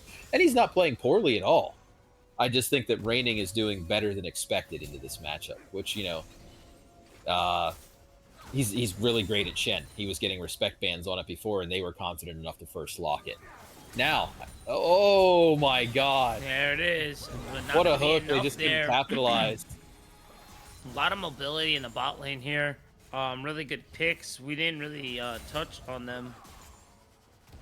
Yeah, no, the action has been so thick tonight, we haven't had much of a chance. Obviously, Tristana, if Thresh does get on you and tries to put you in the box or whatever, Tristana can R them away, is one of her hallmark features. Rocket Jump gives her a ton of safety. I feel like they're almost going into the the Sivir angle, where they're like, you know what, I'm just going to play a safe champion, leave me alone. Meanwhile, Scooby does have to do so. Scooby is pushed to play aggressive. Obviously, you want those cash-ins on the Draven. And if you don't get them, like, those are built in as part of the power of his kit. And if you're not cashing in, his base stats are actually fairly low, even compared to other ADCs. Oh, yeah. And right now, I gotta say, the gold lead here in the mid lane is really nice. Even though we're about to see a gank coming in the bot lane, Scooby in trouble. I don't think they're gonna be able to escape. Not clicking the lantern there. I'm not sure if you said Rocky had the flag like in the lantern. True. Makes sense. It's incredibly hard to click a Thresh lantern if somebody has another projectile or anything like that over it. It's true. A little unfortunate there though, but just good overall awareness. And a nice pick yet again, and now gonna extend Cosmic's lead here to about 800. And we've seen what they can do with small advantages, and it's concerning what they can do here next. Yeah, I mean, I just heard somebody fly over in a helicopter over my house, and they just opened up the helicopter and said, "Game 5! Game 5!" and flew away. So I hear it. We got people that want a banger series, but to have a banger series, Huey, we need to have some banger games. Because we've gone close, stomp, stomp. And so far, this is another stomp. I don't want to see close, stomp, stomp, stomp. I do not want to see XSV come back in a stomping fashion. I want to see, say that this does go to game 5. I want a game going blow for blow like the first game, where everybody's pushing everybody to the limit. This is 107 stacks on the Veigar, by the way, is pretty much game average. I usually look, when I play the little dude, I like to have about 250 by 20. And 200 at least. So, 100 at 10, fine. You're doing good. Oh, yeah. Especially considering that you are, look at Goat's farm. There's only a 50 gold lead on the LeBlanc now. It's worth noting. Right. A couple And a little bounty easy there, trades. too. Yeah, I mean, look at that. It's only a 600 gold lead for XSV right now. So even though they have 4 kills and they're likely to pick up this second Drake, Jolly Roger isn't taking it laying down. They're farming really well. They have a lead in the... well, nope, they just lost the farm lead in the top lane. They had a 1 CS lead, now it's gone. But that's a significant lead in the mid lane. Oh, they're going for it here, Huey. Let's see. 2 people left on the Drake. Shen is just waiting. Now the 4-man pincher is going in. Rocky not going to be able to reach to Ward, get the him. smite going in. And then now they will secure it. The Cataclysm going to not help too much. They will drop the pillar and now try to set their sights onto Wave. The flash hook was unneeded, but it still looked cool for OST. That's going to be 2 for the side of JRB, as now Goat Theory trying to push the wave in as we head towards the top side. Nick Bob just kind of bullying Shen Nick here. Bob stopped him. Yeah, and did stop him with the grab. Really nice call there. And now Zolo close with the rocket. The frozen domain. Just looking for the chase to chomp. Doesn't really matter for the barrier. And then now they flipped the script here. And that's a 2,000 gold flip there, as now JR is sitting at a 1,500 gold lead. I don't know why Raining did what he did. We had production on top for a brief second, and it looked like he stopped farming and stopped moving and was just looking at the fight. And then the second I saw the very brief flash on the mini-map, the purple flash from Stand United, and then I saw on the mini-map, I saw Shen's icon move. You saw the drag? Yeah, Mord pulled him, and it's like, Shen, like Raining, my brother, if you're gonna try something like that, you have to go further back from the tower. Like, right. He was standing like literally on the tower where Mord would only have to take 1 shot to stop him. That's a huge mistake. Like, wouldn't it suck if your series hinged on that? Because that was a winnable fight for them, and now it's like especially that they were expecting for it as well too. Yes. Yeah. If they're expecting the United there to swing the fight, it really could mean a lot there. And yeah, that, like you mentioned, it is a 2,000 gold swing here, as we do see Rift Herald to be spawned. And let's see what Cosmic's response is going to be here. Yeah, I mean, how they respond to this and if they can keep their mental is so important here. Oh, there we go. A pick and out. Goat's just like, nope, I'm flashing. Yeah, no, definitely 6 stacks already for Goat, as about 144. We'll check in again around the 20-minute mark in about 5 minutes, as I do like that Cosmic is trying to contest for this. Trying to find her approach in. But what is their angle without flag the track, but he can't get in. Again, Rocky going to get caught in the cage. But now they have to respond. Cosmic Yukio going to be able to find 1. But now the big Nick Bob pushing and running it down. And it is a 1-2 for 2 right now, as the ult going to go on to the clone. Yukio mixed them up well and is going to escape, but I don't know if Raining will as well. But Raining now going to find a kill on it to Veigar, as now Yukio trying to help him out. He's just too bulky. Yeah. The master of magnetism. Is just running through the whole fight, just doing whatever he wants, and no one can say anything else to the Lord of Death. The Metal Man is very scary. Through. I mean, he says iron stands eternal, and I, at this point, believe it. Mother of mercy, that was such an amazing team fight there out of Nick Bob. Just standing tall, and really, he was the one standing united with his team there. Right. Good pickup, though, from Raining to kind of capitalize that. Important to note, Goat Theory picked up over 20 stacks in that fight alone. Is now up to 168. Remember, I told you that 200 at 20 is kind of the gold standard. The more, the better. And then Nick Bob's also going to looks like be rewarded with a tower for his efforts, too. Nope, Raining didn't make it back. Hey, big raid from Ryzen Esports. Thank you and welcome. If you're just tuning in from Ryzen Esports, it is our winners final side And it is 2-1 right now. Jolly Roger with the advantage, as we are seeing if they can close this out or if we are going to a game 5. A man in a helicopter just passed by Tame not too long ago, screaming game 5. Yeah, So, he actually tossed a rope out of the helicopter in case I wanted to come and join the party. I said, no, my people need me. I've got important stuff I have to do right now. So let's take a look at some items right here. Already got an item on everybody on the map right now. But what's interesting to me is if you look at the Veigar, he's already most of the way to an Archangel staff. You know, obviously the Trundle doing great with his Triforce boots, but Veigar is going to be a force to be reckoned with, especially hitting those stat breakpoint. Right. More not opting for the Dusk and Dawn since that received a small nerf. You know, Riftmaker's kind of the classic. Obviously going for the Rylai's. A lot of Mords will rush Rylai's, but you don't really need it as much as the Shen because, you know, Shen is mobile. He has his little dash, and that's kind of it. But once he gets the Rylai's, the game becomes very difficult to play for the Shen as TP is coming in.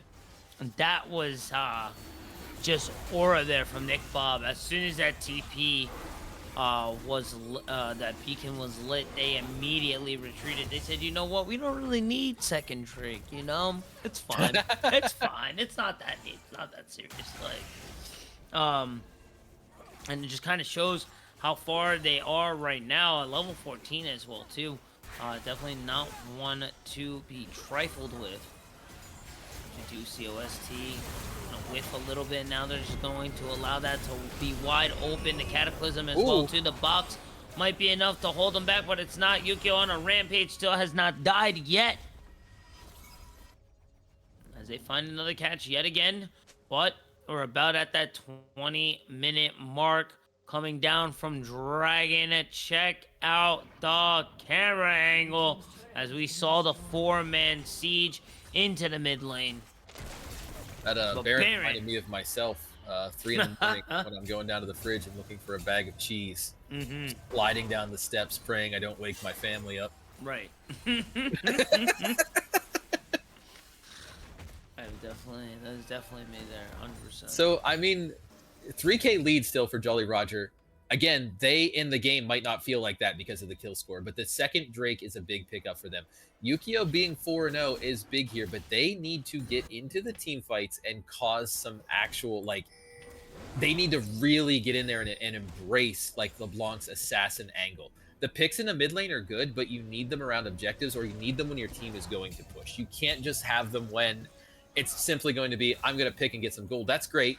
LeBlanc scales fine. I would say she's one of the most dead average scaling champions in the game. Veigar obviously scales insanely well, and now he has an Archangel staff with 230 stacks. When that gets to 360, Veigar becomes as hard to kill as like a tank. And that also lets him safely pick up the Rabadons next if he so chooses. He did hit 198, 199 at 21, so again, the gold standard is there. Veigar's going to be starting to hit really hard. Would love to see him actually pick up the Rabs next. I'm really hoping for that. We're also getting to the point now where Trundle's an item and a half. He's going to start outdueling the J4. J4 going the full AD build, opting into the BF sword here. Obviously, Guardian Angel pick up here next so that he can dive into the back line, tear your team up, take all the damage, and come back. It's going to be very important for Jolly Roger to acknowledge that item when it is completed because it's arguably J4's biggest utility spike in the game. If they don't acknowledge that and they burn all their ults, all their cooldowns and everything into him, they're going to have a bad time. Oh yeah, for sure. They're going to have to be really careful.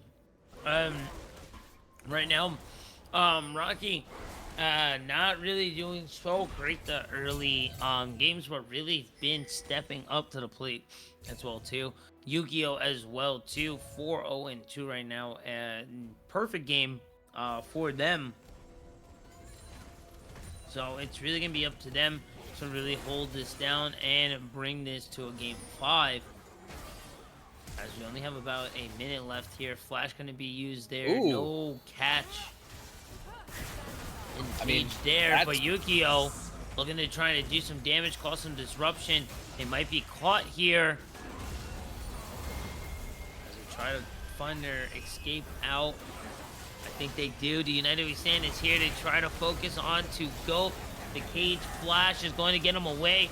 The box is going to be used as well too. Zolo going to find it as Cataclysm is going to fall.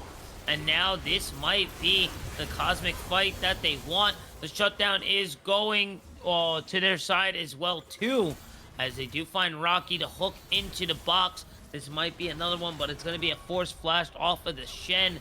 Everyone's very low right now with a Goat without ult. I don't know if this is necessarily where they want to be right now. No, I mean, I will say if excuse me, not Rakan, if Jarvan wasn't forced to flash before that fight even began, that we might be telling like the story of we're prepping for game 5, because that would have been looking like aced. That, I mean, the fact that they forced that out was huge. The LeBlanc flank, while I would say took some cojones to do, I don't know if it was the right play in the long run there, but still 5-0. The fact that these teams just won't let fights end is fascinating to me. I think there's a lot of pressure on all the players here. Oh yeah. And this next Drake is going to be huge too, because Jolly Roger, are you moving to Soul Point? Or are you moving it to the point where the Soul isn't even going to be a thing until like 40 minutes? So I honestly almost feel like the next Drake is as important as Baron is for Jolly Roger.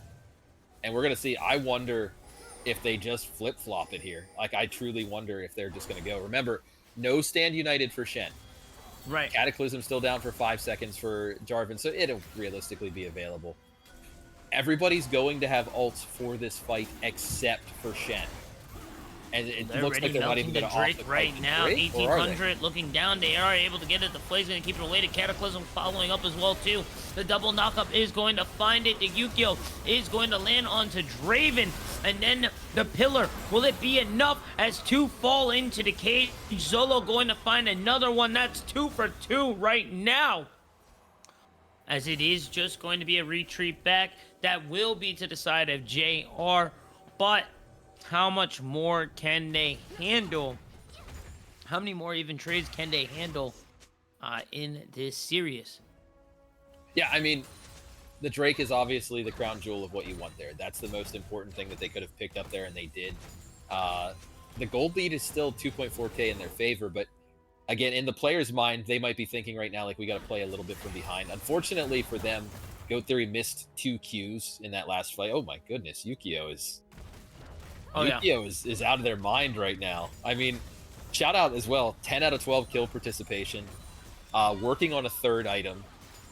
Even J4 doesn't even have his 2nd item yet. So, I mean, crazy, right? Shen opting into the full MR build almost forcedly. But that lets Draven, if Draven does get a hold of Shen, Shen is squishy for him. So, yeah, I mean, it's really, really tough for XSV to not play the game right now, but to really find a winning angle. It hinges so heavily on J4 landing like the perfect Cataclysm and then Shen coming in on top of him, or LeBlanc getting a clean pick near an objective or near a big fight. Also, somebody, Trist, go pick up the red one. Come on. Give me the Trist angle. There you go. Trist. Thank you. It does help. Okay. It does help. Did you see Cosmic Our rotating production over? guy just said, I don't want a silver scrapes. Oh, well, Rakan got out of there. I guess you could say he was Ragon right out of that fight. Oh, a little bit. It was a little scary, though, to say the least. Didn't have to use the flash there either, so not bad.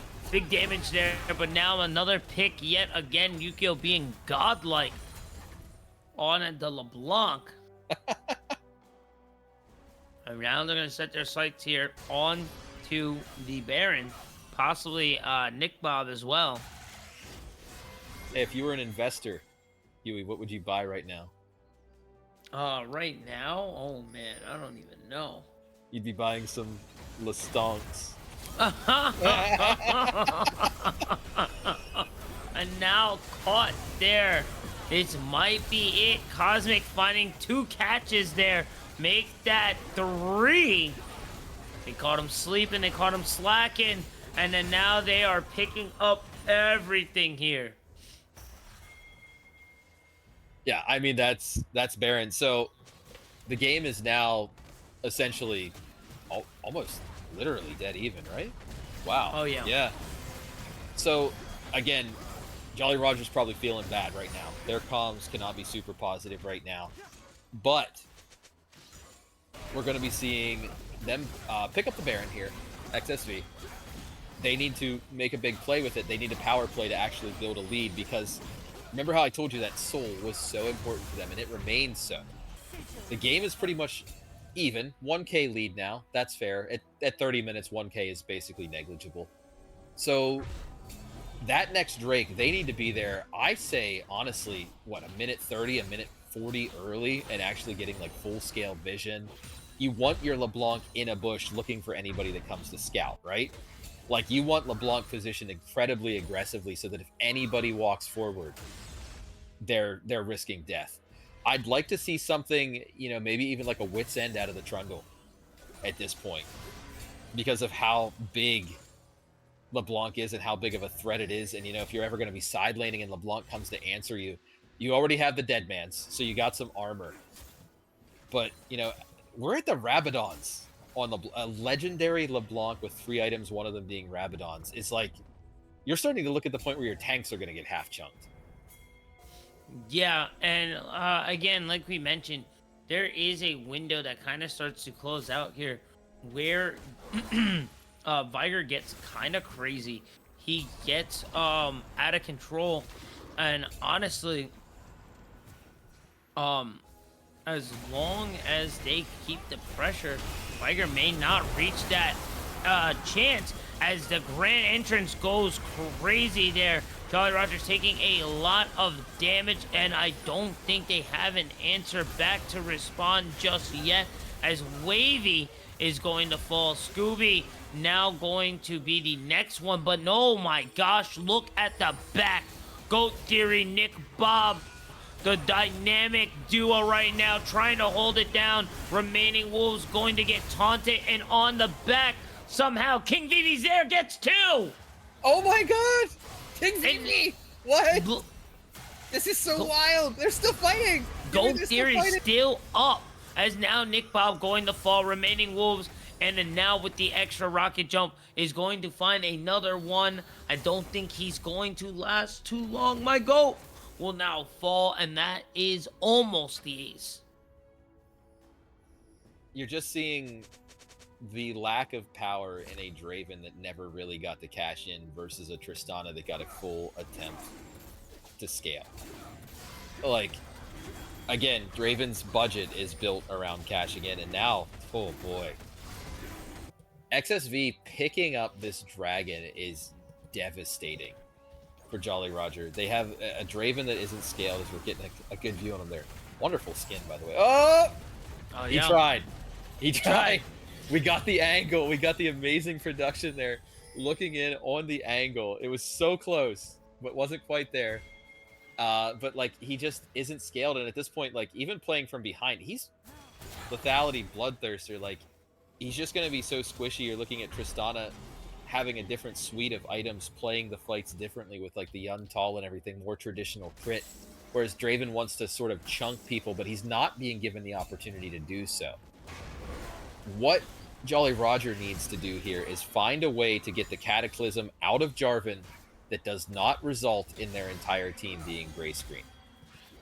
They absolutely have to find a way to either get him to, like, bait it and flash it immediately from somebody, but then you're also getting, like, the grand entrance. Normally, you'd see a draft like this also include, like, an Orianna in the mid lane. So the idea of opting for the LeBlanc is, like, extra confident, but it's working. Oh, I mean, that might have been the chance right there to get out the Cataclysm. Honestly, even if you can get out a Cataclysm and only have one person die, it might be good for them. And, you know, they're starting to dominate the vision game. They're really pushing their lines forward here. We're doing dueling sweepers. I don't know if that control ward lives very long. I guess they just don't care. So,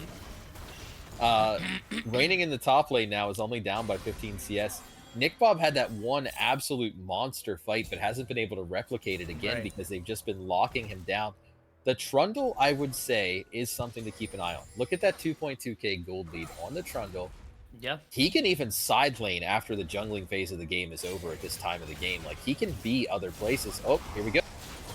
Another great entrance, and another pick here is just going to make it a lot more easier for Cosmic to find their way back into this game.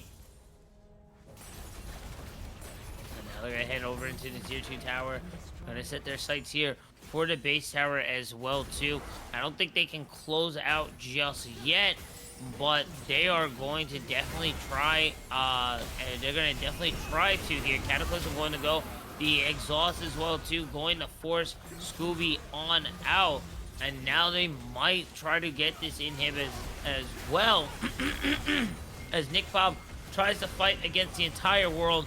And Zololok is also godlike, joining the up echelons, just like LeBlanc is themselves. The hook going to fall. Can the 3 remaining members of JR do it? I don't think so, as Yukio finds a 0 to 100 combo there. But Rocky will fall. The taunt going to hit Goat with the extra charm. I didn't think it was going to be enough. The rest of the members of Cosmic looking at the base tower, looking at the Nexus.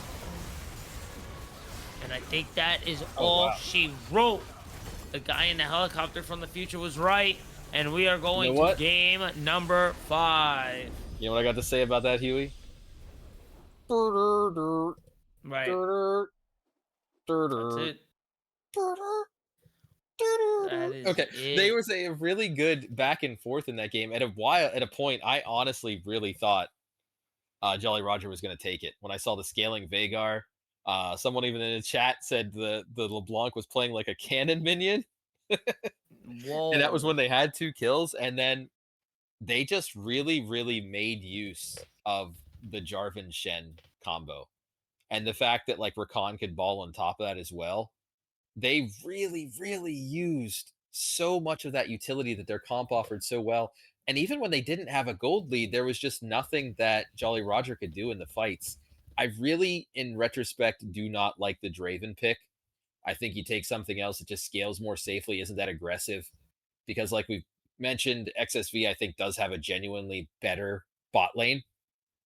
So, I mean, they're going to have to reflect on this, and we have one more draft to get to. Alrighty, guys, we are finally here. The last game of the night. It is do or die.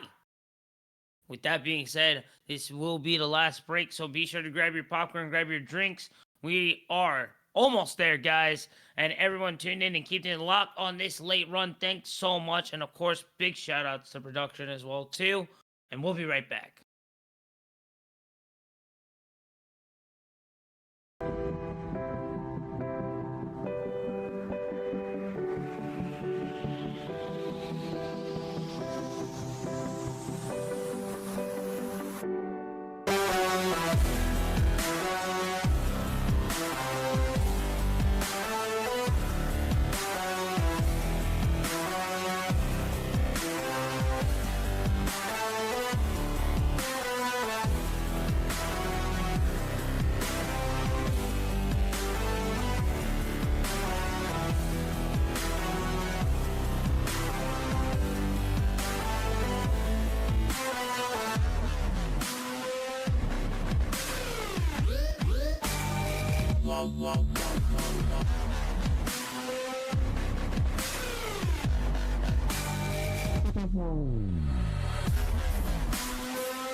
Ladies and gentlemen, boys and girls, and the guy flying over my house in a helicopter, we are back for Ember Esports Cinder League Game 5 Upper Bracket Finals. That's a lot of words, but we are here.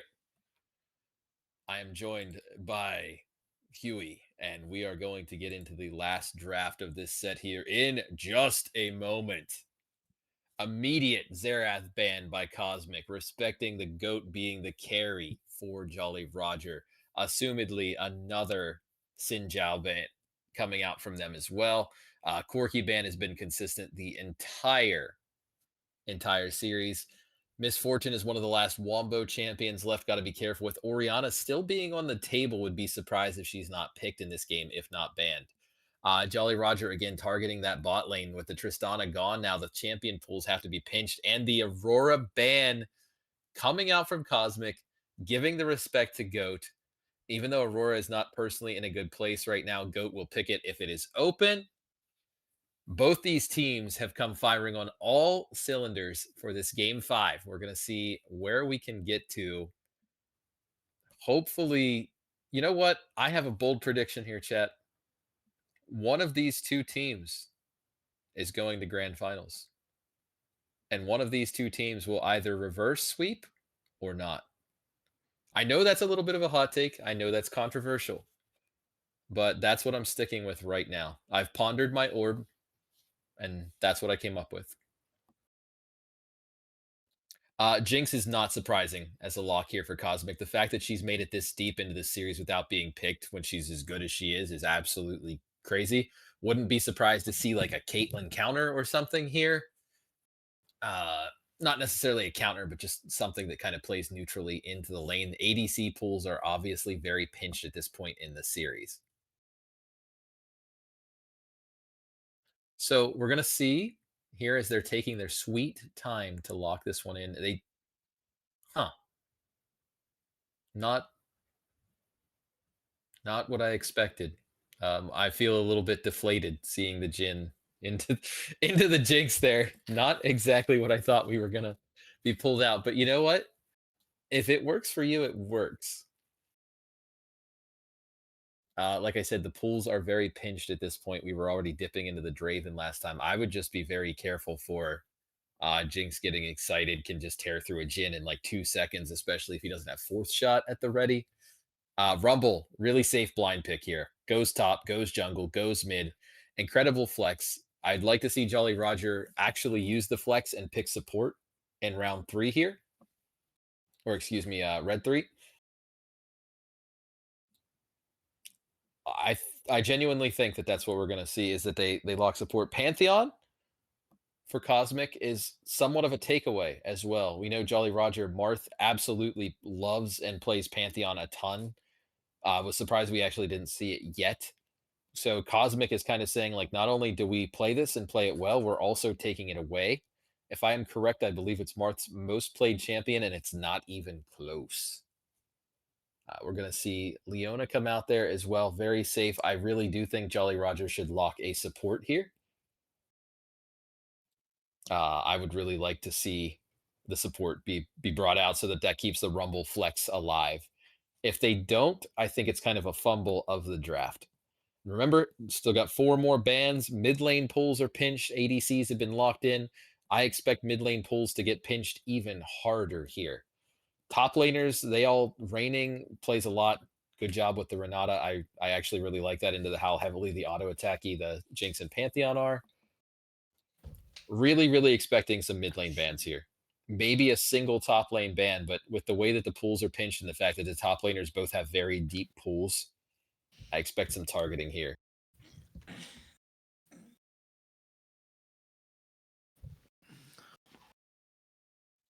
The Scion, I mean, all reliable, right? Everybody knows how to play Scion. Silas being taken out. So, another mid lane respect ban for GOAT there. Trying to get him off of these carries that he's so comfortable on. Wouldn't be surprised to see GOAT eat 4 bans here. And with Cinder already off the table, I'm really thinking the Orianna has to come out here somewhere, right? The Yorick being taken off the table, like Orianna, it's got to be somewhere, right? We'll see. We'll see how this is coming out here.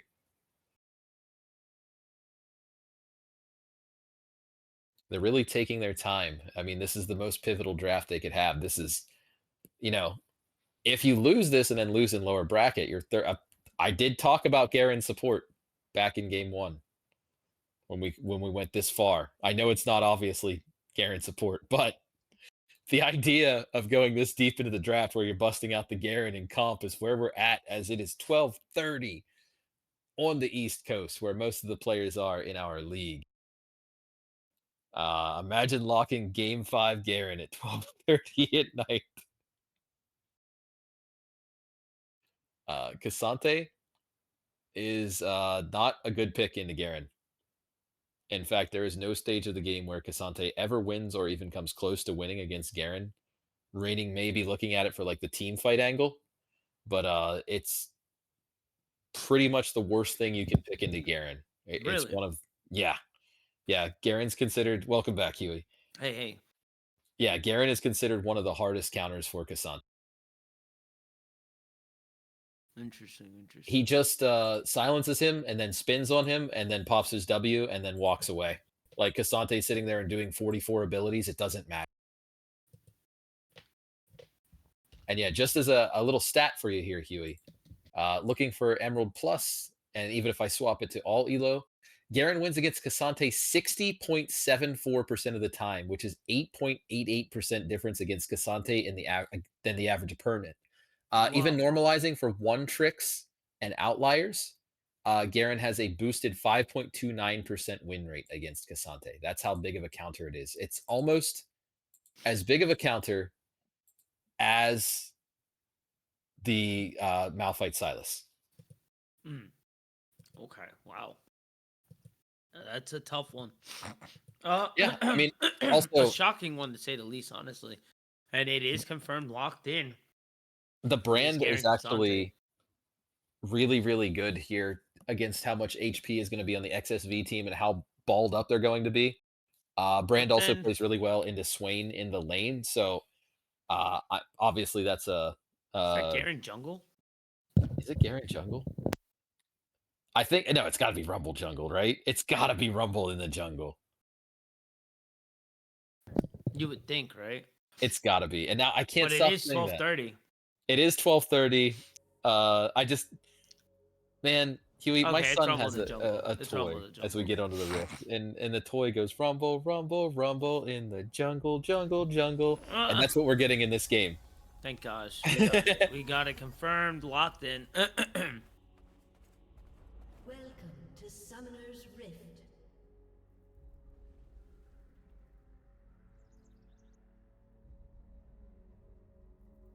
Minions have spawned. Yeah, we are seeing the Garen Cassante in the top lane, and it is the Ignite Garen. So Nick Bob is really wanting to take advantage of this. Someone in the chat mentioned that, yeah, to take advantage of this matchup being so strong, Garen really does need to proxy. Okay. Because Cassante doesn't pose much of threat to a proxy in Garen. Okay, see, that makes a little more sense. Because I was like, on paper, I feel like that matchup should kind of go to Cassante. But I was like, I guess it's just kind of like you just play extremely passive against it, and it's like, what do you really do? You're not really diving Garen per se. So here we are as we get into these first trades. QST also was like emoting and actually took some damage there. Shout out to Nick Bob for the 2009 Garen skin. Yes, nice. Literally 2009. Keeping it OG. Desert Trooper Garen, my boy. Let's go. I have not actually seen Reigning play Cassante very much, so I want to see how this plays out. I don't think Nick Bob also plays Garen either. I did not see the auto attack reset there. But I mean, you do have the Desert Trooper. Maybe it was a false sense of security here. As we got the Leona Jinx here. Wow. Level 2 engage, gonna find the Zenith Blade into the stun. The exhaust going to be procced, followed up with the flash. But both supports are going to get out. But Wavy still has their flash. As Yukio very low here. If Goat Theory has practiced this matchup, he will actually match E, because Swain's wave clear is fairly short range with his Q. Brand's E is the one that spreads. And if you already have something ignited, it will spread further. So you just kind of W the wave as Brand, and then you E, and it'll spread to Swain almost every time. It makes the lane almost unplayable for the Swain. It's a really good pick, and Brand mid is super underrated right now. He's actually one of the strongest mid laners in the game on patch. Really? Yeah, when you give Brand gold and you let him scale and you give him My items, boy is and I mean, look at back. this. Look at Rocky over there. He might Yeah. even. Oh! Oh, that meteor was really close there. Oh, baby, that was close. Yeah, But he yeah, only has a ring. My gosh. yeah, I mean, it's I have no It way of is. looking at his skill max order, but I mean, at level 3 or 4, he would only have one of each skill each. But yeah, I mean, it's gnarly. You do a yeah. ton of damage, and then you can go multiple builds, and then you get the Rylai's, and you're effectively just slowing an entire team just by Right. existing. And then the quick stun, throwing an R, bouncing around. See you later. They do have an Interesting. early 600 gold lead, which is mostly in the jungle, which we've seen almost every game. For King sure. Vivi is a very aggressive, heavy farmer. Look at that, a 28 to 15 CS. Both mid laners here just like running out of mana. And there's Yeah, they're another both one of the actually really advantages. close here. Garen can create an advantage over Cassante by just outlasting his mana, but here we go. As we do see the engage here from Rocky. Gets the stun in, waiting to get him alone. Now just needs to get the Pantheon Q. First blood. And that's going to be a pretty simple pickup there for the side of XSVC. A little too comfortable in the lane with the matchup being in Nick Bob's favor. And just didn't respect the Rocky to come in and gank so quickly. Yeah, I mean, anytime you're extended that far, you got to be thinking, anytime you're laning, you're looking at those timers being around like 3:30, and you figure, oh, they're done with Crab. They're either like looking to back or looking to kill me.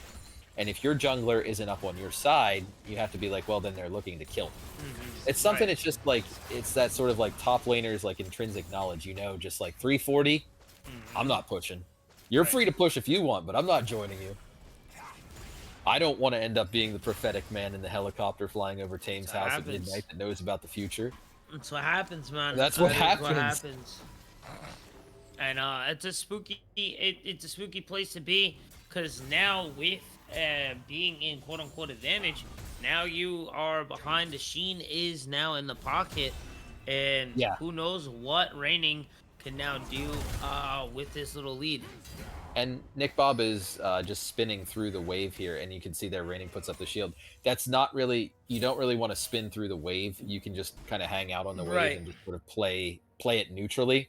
Because if you keep shoving, you're either opening yourself up to a freeze or for Pantheon to just come back and kill you again. Especially, I'm a bit of a Garen aficionado, and I really like to rush boots, full complete boots, because of how it synergizes with his spin. Going long swords makes it so that if Pantheon does come back, you have less escapability, less survivability. So, Nick Bob does have to be pretty careful here at this point. You're right, the advantage is theirs, and it's just that one little play that they made. Yeah, I mean, otherwise, pretty even around the map. Pantheon does have a couple hundred gold lead now, but otherwise, like, this is the most even bot lane we've actually seen the entire series so far. The only real advantage is 100 gold in Renata's favor, which hasn't even been spent. Are seeing the first Drake there picked up a Cloud, so we're not going to get a Cloud Soul, guaranteed. As Jolly Roger does pick up the first one there. And I mean, we're dead even, Huey. Literally not even 100 gold separates these teams at 6 minutes. That's crazy. Oh yeah, this is definitely do or die situation right now. Both team showing as to why they are both here right now, and it honestly cannot be anyone's game. To be fair, when JR had the 2-game lead earlier this evening, I really thought it was just about a wrap there, and the Cosmic showing us why they are here. Speaking of, big Frostorm going to find another one there, and now Goat Theory in danger. And Rocky going to pick it up, and that's going to be 3 for the side of Cosmic. A 900 gold lead here to start things off in Game 5.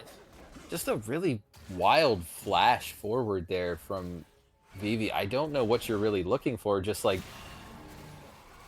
the spike isn't going to fix or finish off Pantheon. Mm-hmm. Even with E down, it's not. He wasn't anywhere near range. Not even with an overheat was he near the range of being killed by that. So it's like, what do you then follow up with? And you know he has help coming. You literally see the Swain. So like, nice skin. Swain's Oh looking yeah, good. really cool skin. I think Swain's one of the most handsome men in League of Legends. Honestly. True. Yeah. True, Him and true, Stylus true. are both good looking He's dudes. up there. He's up there. Definitely up there. Like Kinniger. And yeah, here comes Raining. The advantage there. That Sheen really showing Ooh. off. Now gonna go all in. And I don't think Nick Bob's gonna be able to escape. Yeah, that was really poorly played. You gotta stop spinning on the wave, man. Like, you can't... It's frustrating because I've played this matchup so many times. And I want to just be like, no, like, let me coach you. Stop. Don't do it. Pause the game. Don't do it.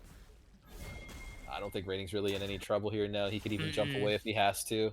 Right. So, I mean, really bad start here for Jolly Roger. In this game, we can't even really say, like, oh, they're like super scalers or whatever. You look, Jin scales fine, but I would say Jinx is much better. The way that Jin scales is more like a mage, because, you know, he's kind of like a caster. Right. Oh, And yeah, another more Lukia with going the to flash. Goot is scary. Oh, Rocky going to slow down King Oz approach on the gank here. King is And, overheated he right now. might be in danger as well too. Oh, Rocky might be Oh. pinched. Oh, Go Theory gonna be able to find Yukio, but now Raining Wolves going to TP over, gonna make it a 1-for-2 for the side. Cosmic, Walks but away now there, it I might think. be a No. 3-for-1. No! Oh, nice dodge. Oh, not enough though. That Not was so enough, good though. from Raining, though. Like, that That was actually so made me, like, close. I actually was like, I had my hand to my mouth. Like, How'd you audible believe her? gasp. How'd you believe it? Someone in the chat said Fiesta in mid lane. Yes, that's Oh, actually yeah. exactly. But yeah, Raining played his butt off there. He really did try his best. And Huey, dead even gold, my friend. It's always a back and forth between these two here, and then it's always even gold within the lanes. And honestly, I'm not too sure what the call was there for Cosmic to kind of reset the game here. Yeah, I mean, at this point, I think you want to start playing through the Cassante, try to snowball the Pantheon. Oh, baby. I don't think that does anything. I think that was a waste. A little bit. They Jin thought it was wasn't even gonna last having... a little longer. Yeah, They Jin definitely got the got those shots last set up. bit of it there. Let's go. Spread it, spread it. Well, There we go. Yeah. You see Brandon, and then just start spreading the burn. But the one thing that's interesting, I think it's because of the Swain matchup in particular, but Goat did not rush a burn item on Brand. He actually went with the Rylai's first. If I'm ever doing Rylai's first, I always grab Lost Chapter, at least because I think the mana is important. His passive restores mana. When things that are ignited die. You don't even have to last hit them, just when things die. So that's really cool. But I still like a mana item just so that I can shove lane and just throw out more spell rotations and stuff. But you can see it is making it really hard for Yukio. Are we going to have Wavy caught out? Let's see. We're taking a lot of damage there. The Equalizer going Yep. to land as well, too. Big stun. And yeah, that's going to be another pick over from the side of Jolly Rogers. Really good stacking of the CC there. You can see that they had really clear communication. They waited exactly until one was over to land the next one.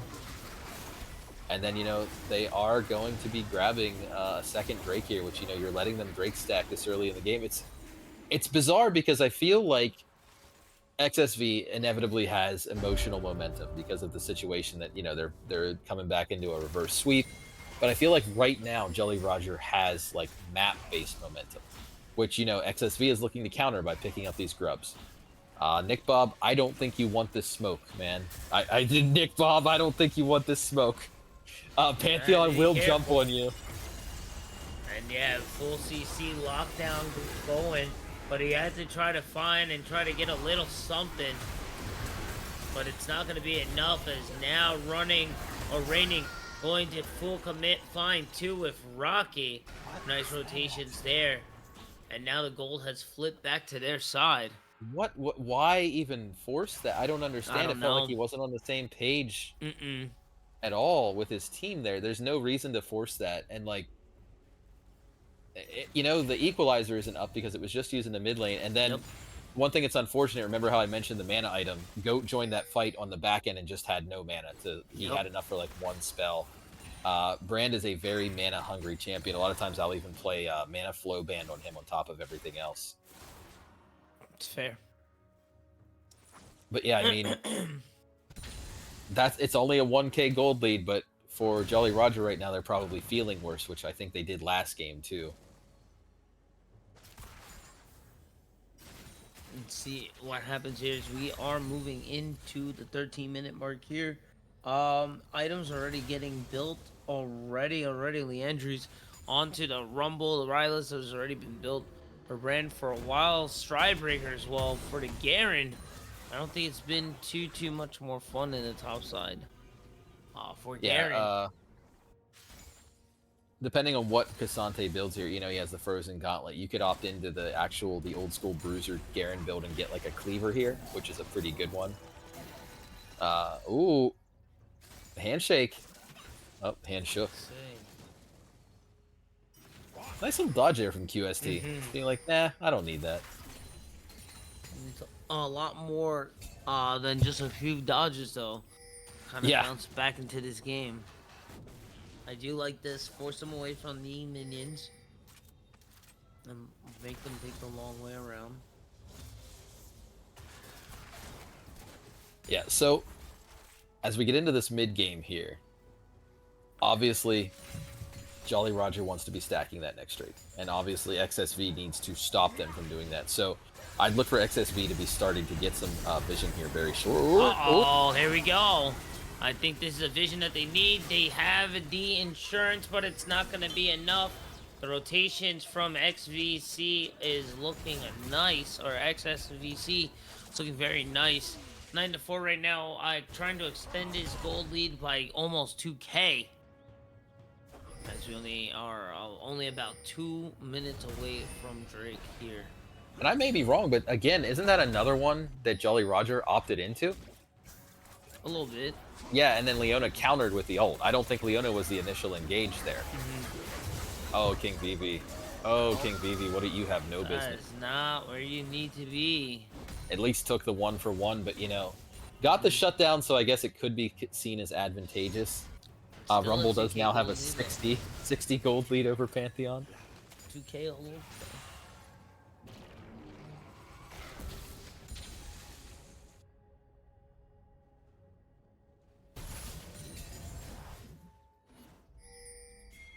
Yeah, Reigning's resetting here almost assuredly to go to Drake or to come back in. Yeah, I was going to say TP into the lane, secure the lane, and then go down to Drake. It's smart. It is really smart. Yeah, from a macro decision right here, Yeah. like it's going to be hard for Jolly Roger to really contest this next Drake. Jhin has almost literally 0 team fight power to add into this next fight. He can open up an R, but you always risk like Pantheon jumping on you, right? Anytime Jhin presses R this entire game, you could get RW'd from Pantheon, and it just becomes really ugly. At least, though, Jolly Rogers was able to secure 2 Drakes this time around, so that will give them a little bit of time as Cosmic has to build up for Soul, so that can give them an extra 10 minutes of gameplay to try to get themselves back. And they did shrink the goal lead a bit there. It was by 800 there. Let's see what they respond here. I mean, they're here, but there's no way they just let them have this, right? Yeah, surely. It's only Leona there. Does Leona have R backed up yet? Wow. Alrighty. I mean, they may lose a fight on the back end of this, but I don't know. An Infernal Soul would be huge for their team. Ticking on the Rumble, ticking on the Brand. Even, honestly, it would help Jhin get some of the damage that he needs into his kit. But, like, even Garen, you know, proccing that by spinning and burning you. Ooh. Disengage ult there from Leona. Nice trade, though. Yeah, no, it really was. Really good farm out of the ADCs too. We're gonna be by 20 minutes looking at them each having like 7.5 to 8 CS a minute. That's really impressive, like the farming in general this series for like the elo that we're in. Oh.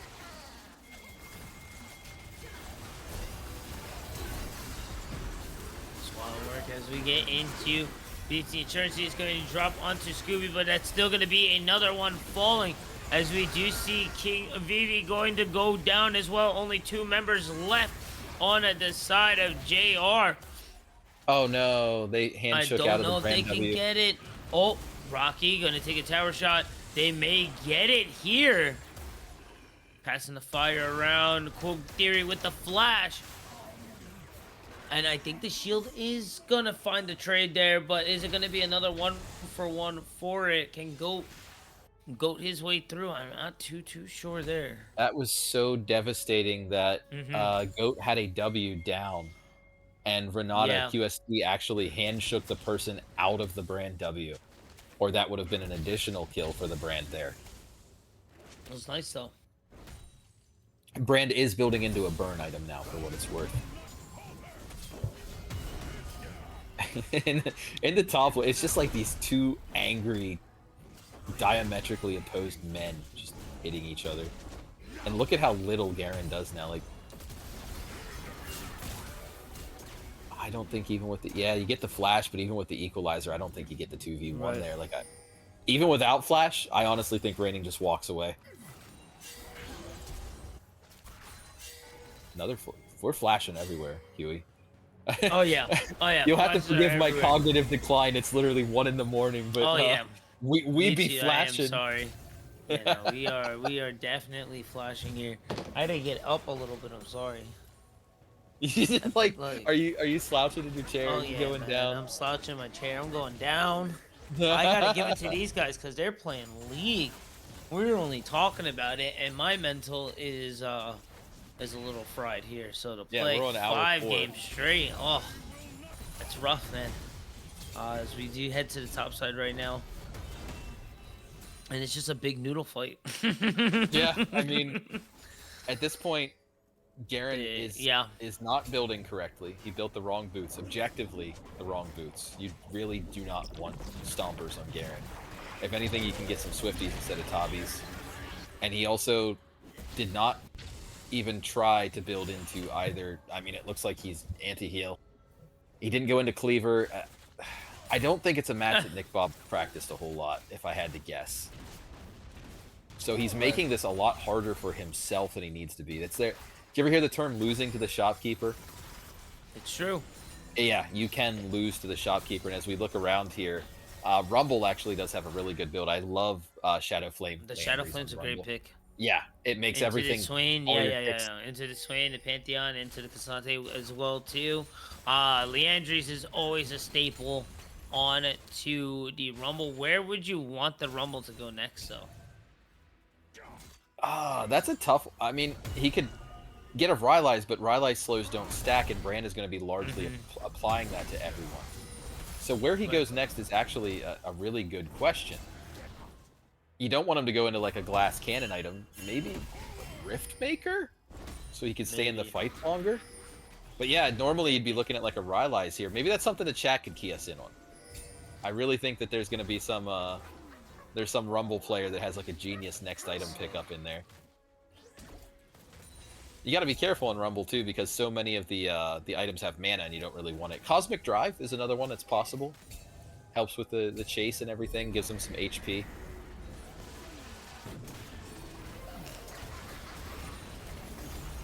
They are going to crash into the first tower there. Causing the Cinder lead just a little bit by 1.2. Drake going to be up in the next 5 seconds. I mean, this is for all the marbles right here. This is such an important one. And I mean, they really do have the inside track on it here, and it's so scary with the Brand, who has to be careful here. Oof. Brand's forward stepping there could have resulted in something gross. I mean, they are winning the poke war here. If they could spread an E. Let's see if they can continue going. Cosmic forcing their way into the river now. Trying to choke their vision out. I'm very nervous for this too. I'm nervous. JR needs to get into this. I feel if they don't grab this Drake, it's gonna be that much harder for him to secure Soul, and that means that much to secure the game. He's backing and surely gonna R in. I don't think they can just back away. No, he's certainly gonna R in. They're gonna call and go with Raining to go all out. They have to. He's walking in now. Goat missed his cue. They really need to get a big Brandar here, which, I mean, right there, he could push it right now and get 3. I don't know if they want to full commit yet or try to force. Huey Pantheon walked the whole way back. Here. Oh, Vivi in trouble. The equalizer going to go down, but it misses anyone, and now they are wide open to go. Cosmic finding, and this is going to be their opening. That is 2 down for 1 for the side of Cosmic, and then now the curtain call falls. I don't know if it's going to be enough. Cassante going to try to push out this mid lane here. Yeah, I mean, with now that, Cosmic picking up Drake here. Yeah, I mean, that's basically, they've lost their win con, at least an early iteration of it. I'm not sure why we were firing on the Cassante early into that fight. Like, I know it's the only target you have available, but I think you just walk away, and that's, you know, big gold lead. Brand didn't really get to bounce an R around, but the story of that fight for me is that they let Pantheon back, and I thought they were just going to say, all right, we have to go, let's fight. Commit. Pantheon quite literally walked and came back with no hex gates. He walked the whole way from base, and they didn't do anything to capitalize on that. No one called out, hey, we don't see Pantheon. I mean, of all players on your team, Pantheon's the one to send back, right? And then the other story of the game, I think, right here is that I just don't see Jin really contributing in the team fights. He's got 3 KP to Jinx at 7. He's really struggling to do anything. You can't ever really throw an R out until Pantheon R is out. And yeah, someone in the chat just said Home Guard OP. Absolutely. Oh, yeah. 100%. Home Guard's really just... Home Guards are the homies. But, I mean... Jolly Roger hasn't lost this game yet. They're only down 2.5k at 25 minutes. About 100 gold a minute in terms of a lead is no big deal. Let's see. Good trade here. The damage really starting to show now. I don't really know why does Nick Bob keep going for trades? I'm really kind of confused why he keeps forcing trades and he keeps losing them. Because with the build that he has, he's never going to win the trades. Right. But he is the one opting in. Every time, you know, production takes us up there and looks at the camera, Garen cues, charges at him, spins. Cassante takes no damage. You really have to... You got to rely on your Rumble and your Brand to hurt the Cassante. It's not the Garen. In fact, at this point in the game, you may even be better off just having your Brand match in the sideline against the Cassante, right? Maybe. Wow, big damage onto the tower there. Nearly shattering it. And that is going to be... Yeah, that's gonna be the 3rd tower there for the side of Cosmic. Which that gold lead's now ballooned up to almost 3k. So I think if you are Jolly Roger at this point, you really, really need to be just playing passively until that next Drake, and then when that comes, you need to play explosively and aggressively. I can't recommend them taking any kind of crazy... Oh, Nick Bob. Oh, man. They might get it here. Change CC, no movement. With the wave too, now they're should be able to apply pressure in the top lane too. I mean, there's also the possibility that they could pressure Baron because, you know, 17 to 8 on the kills, they probably they're 4.1k up now. That gold lead is exploding, and they are going to start here. However, Rumble near a Baron pit's always kind of scary, although he does get grabbed. Yeah. Let's see. There's gonna be another pick there. Yukio on a rampage. And QST on the run. Zolo in their escape route. That might be another one. And it will be. And so now they were setting their sights on Baron. And now it's definitely confirmed here. Yeah, I mean, this is starting to kind of look like a victory lap for XSV Cosmic here. That's, you know, you got Brand, who you need in the team fights, wasn't there for that one. Not really Brand's fault. I think ideally you just kind of see if you can poke around with Rumble there, maybe even throw the equalizer on the Baron, maybe even try Desperation Smite or something. They are all wearing the purple now.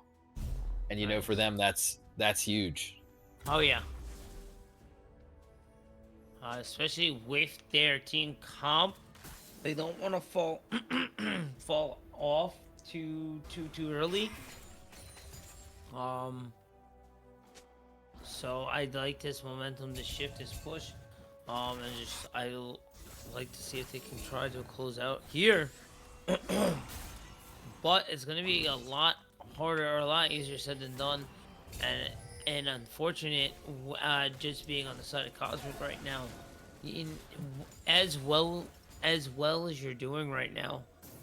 If you don't secure this Drake, it could spell the end of this advantage that you have here, unless they find a pick right on the QST here, right before the Drake is going to spawn. Nick having issues dealing with wolves in the top side, taking a lot of damage there, and they're gonna opt for the tier 2 instead of pushing for the Drake soul here. I think I like this option as well too. And now I mean, positioning from QST was just illegal there, and I think that it's a big deal in this series how much XSV's bot lane has outperformed Jolly Rogers in both lane and the map, even when they're like winning or losing. The QST's positioning there was just absolutely illegal. It reminded me kind of like that Lulu game.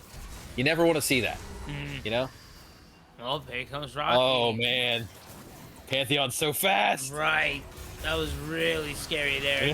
Oh, he got him. Equalizer gonna fall. Oh, They're gonna put the insurance, but it's not gonna be enough. Rocky going to escape with one. Now the rest of the team is there. Yukio going to get it. The Rocket going to whiff just a bit. That might mean a little bit there, as now Wavy going to crumble. I mean, at least a little bit of an answer there. They did win that fight. They only lost support. They got a shutdown. They took Wavy out as well on top of the shutdown. I mean, that does matter. Goat Theory's damage is really starting to come online. Hopefully Goat can go spend here. Definitely looking for either a Shadow Flame or a Blackfire. Yukio getting shut down there is pretty big for them. I mean, the gold lead's only 3.4k basically after the Baron. This next Drake is going to be obviously huge. Every single one of them is going to be huge. But now, you know, you've got 2 on XSV Cosmic. When you're very tired, that like chunk of letters like XSV, yeah, it gets in your mouth and just kind of sits there. 21-10 right now, 3.5. You know what else gets in your mouth and sits there? Jolly Rogers.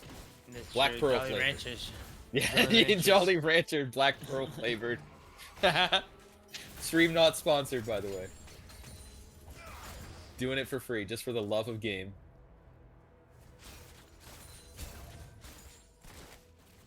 But yeah, I mean, the Baron's off the table. The Drake's off the table. What is on the table here in this game state? What I always try to stress to my friends, or when even if I'm being coached, this is when you get vision. Right. This is when you need to be coordinating on comms, not just farm.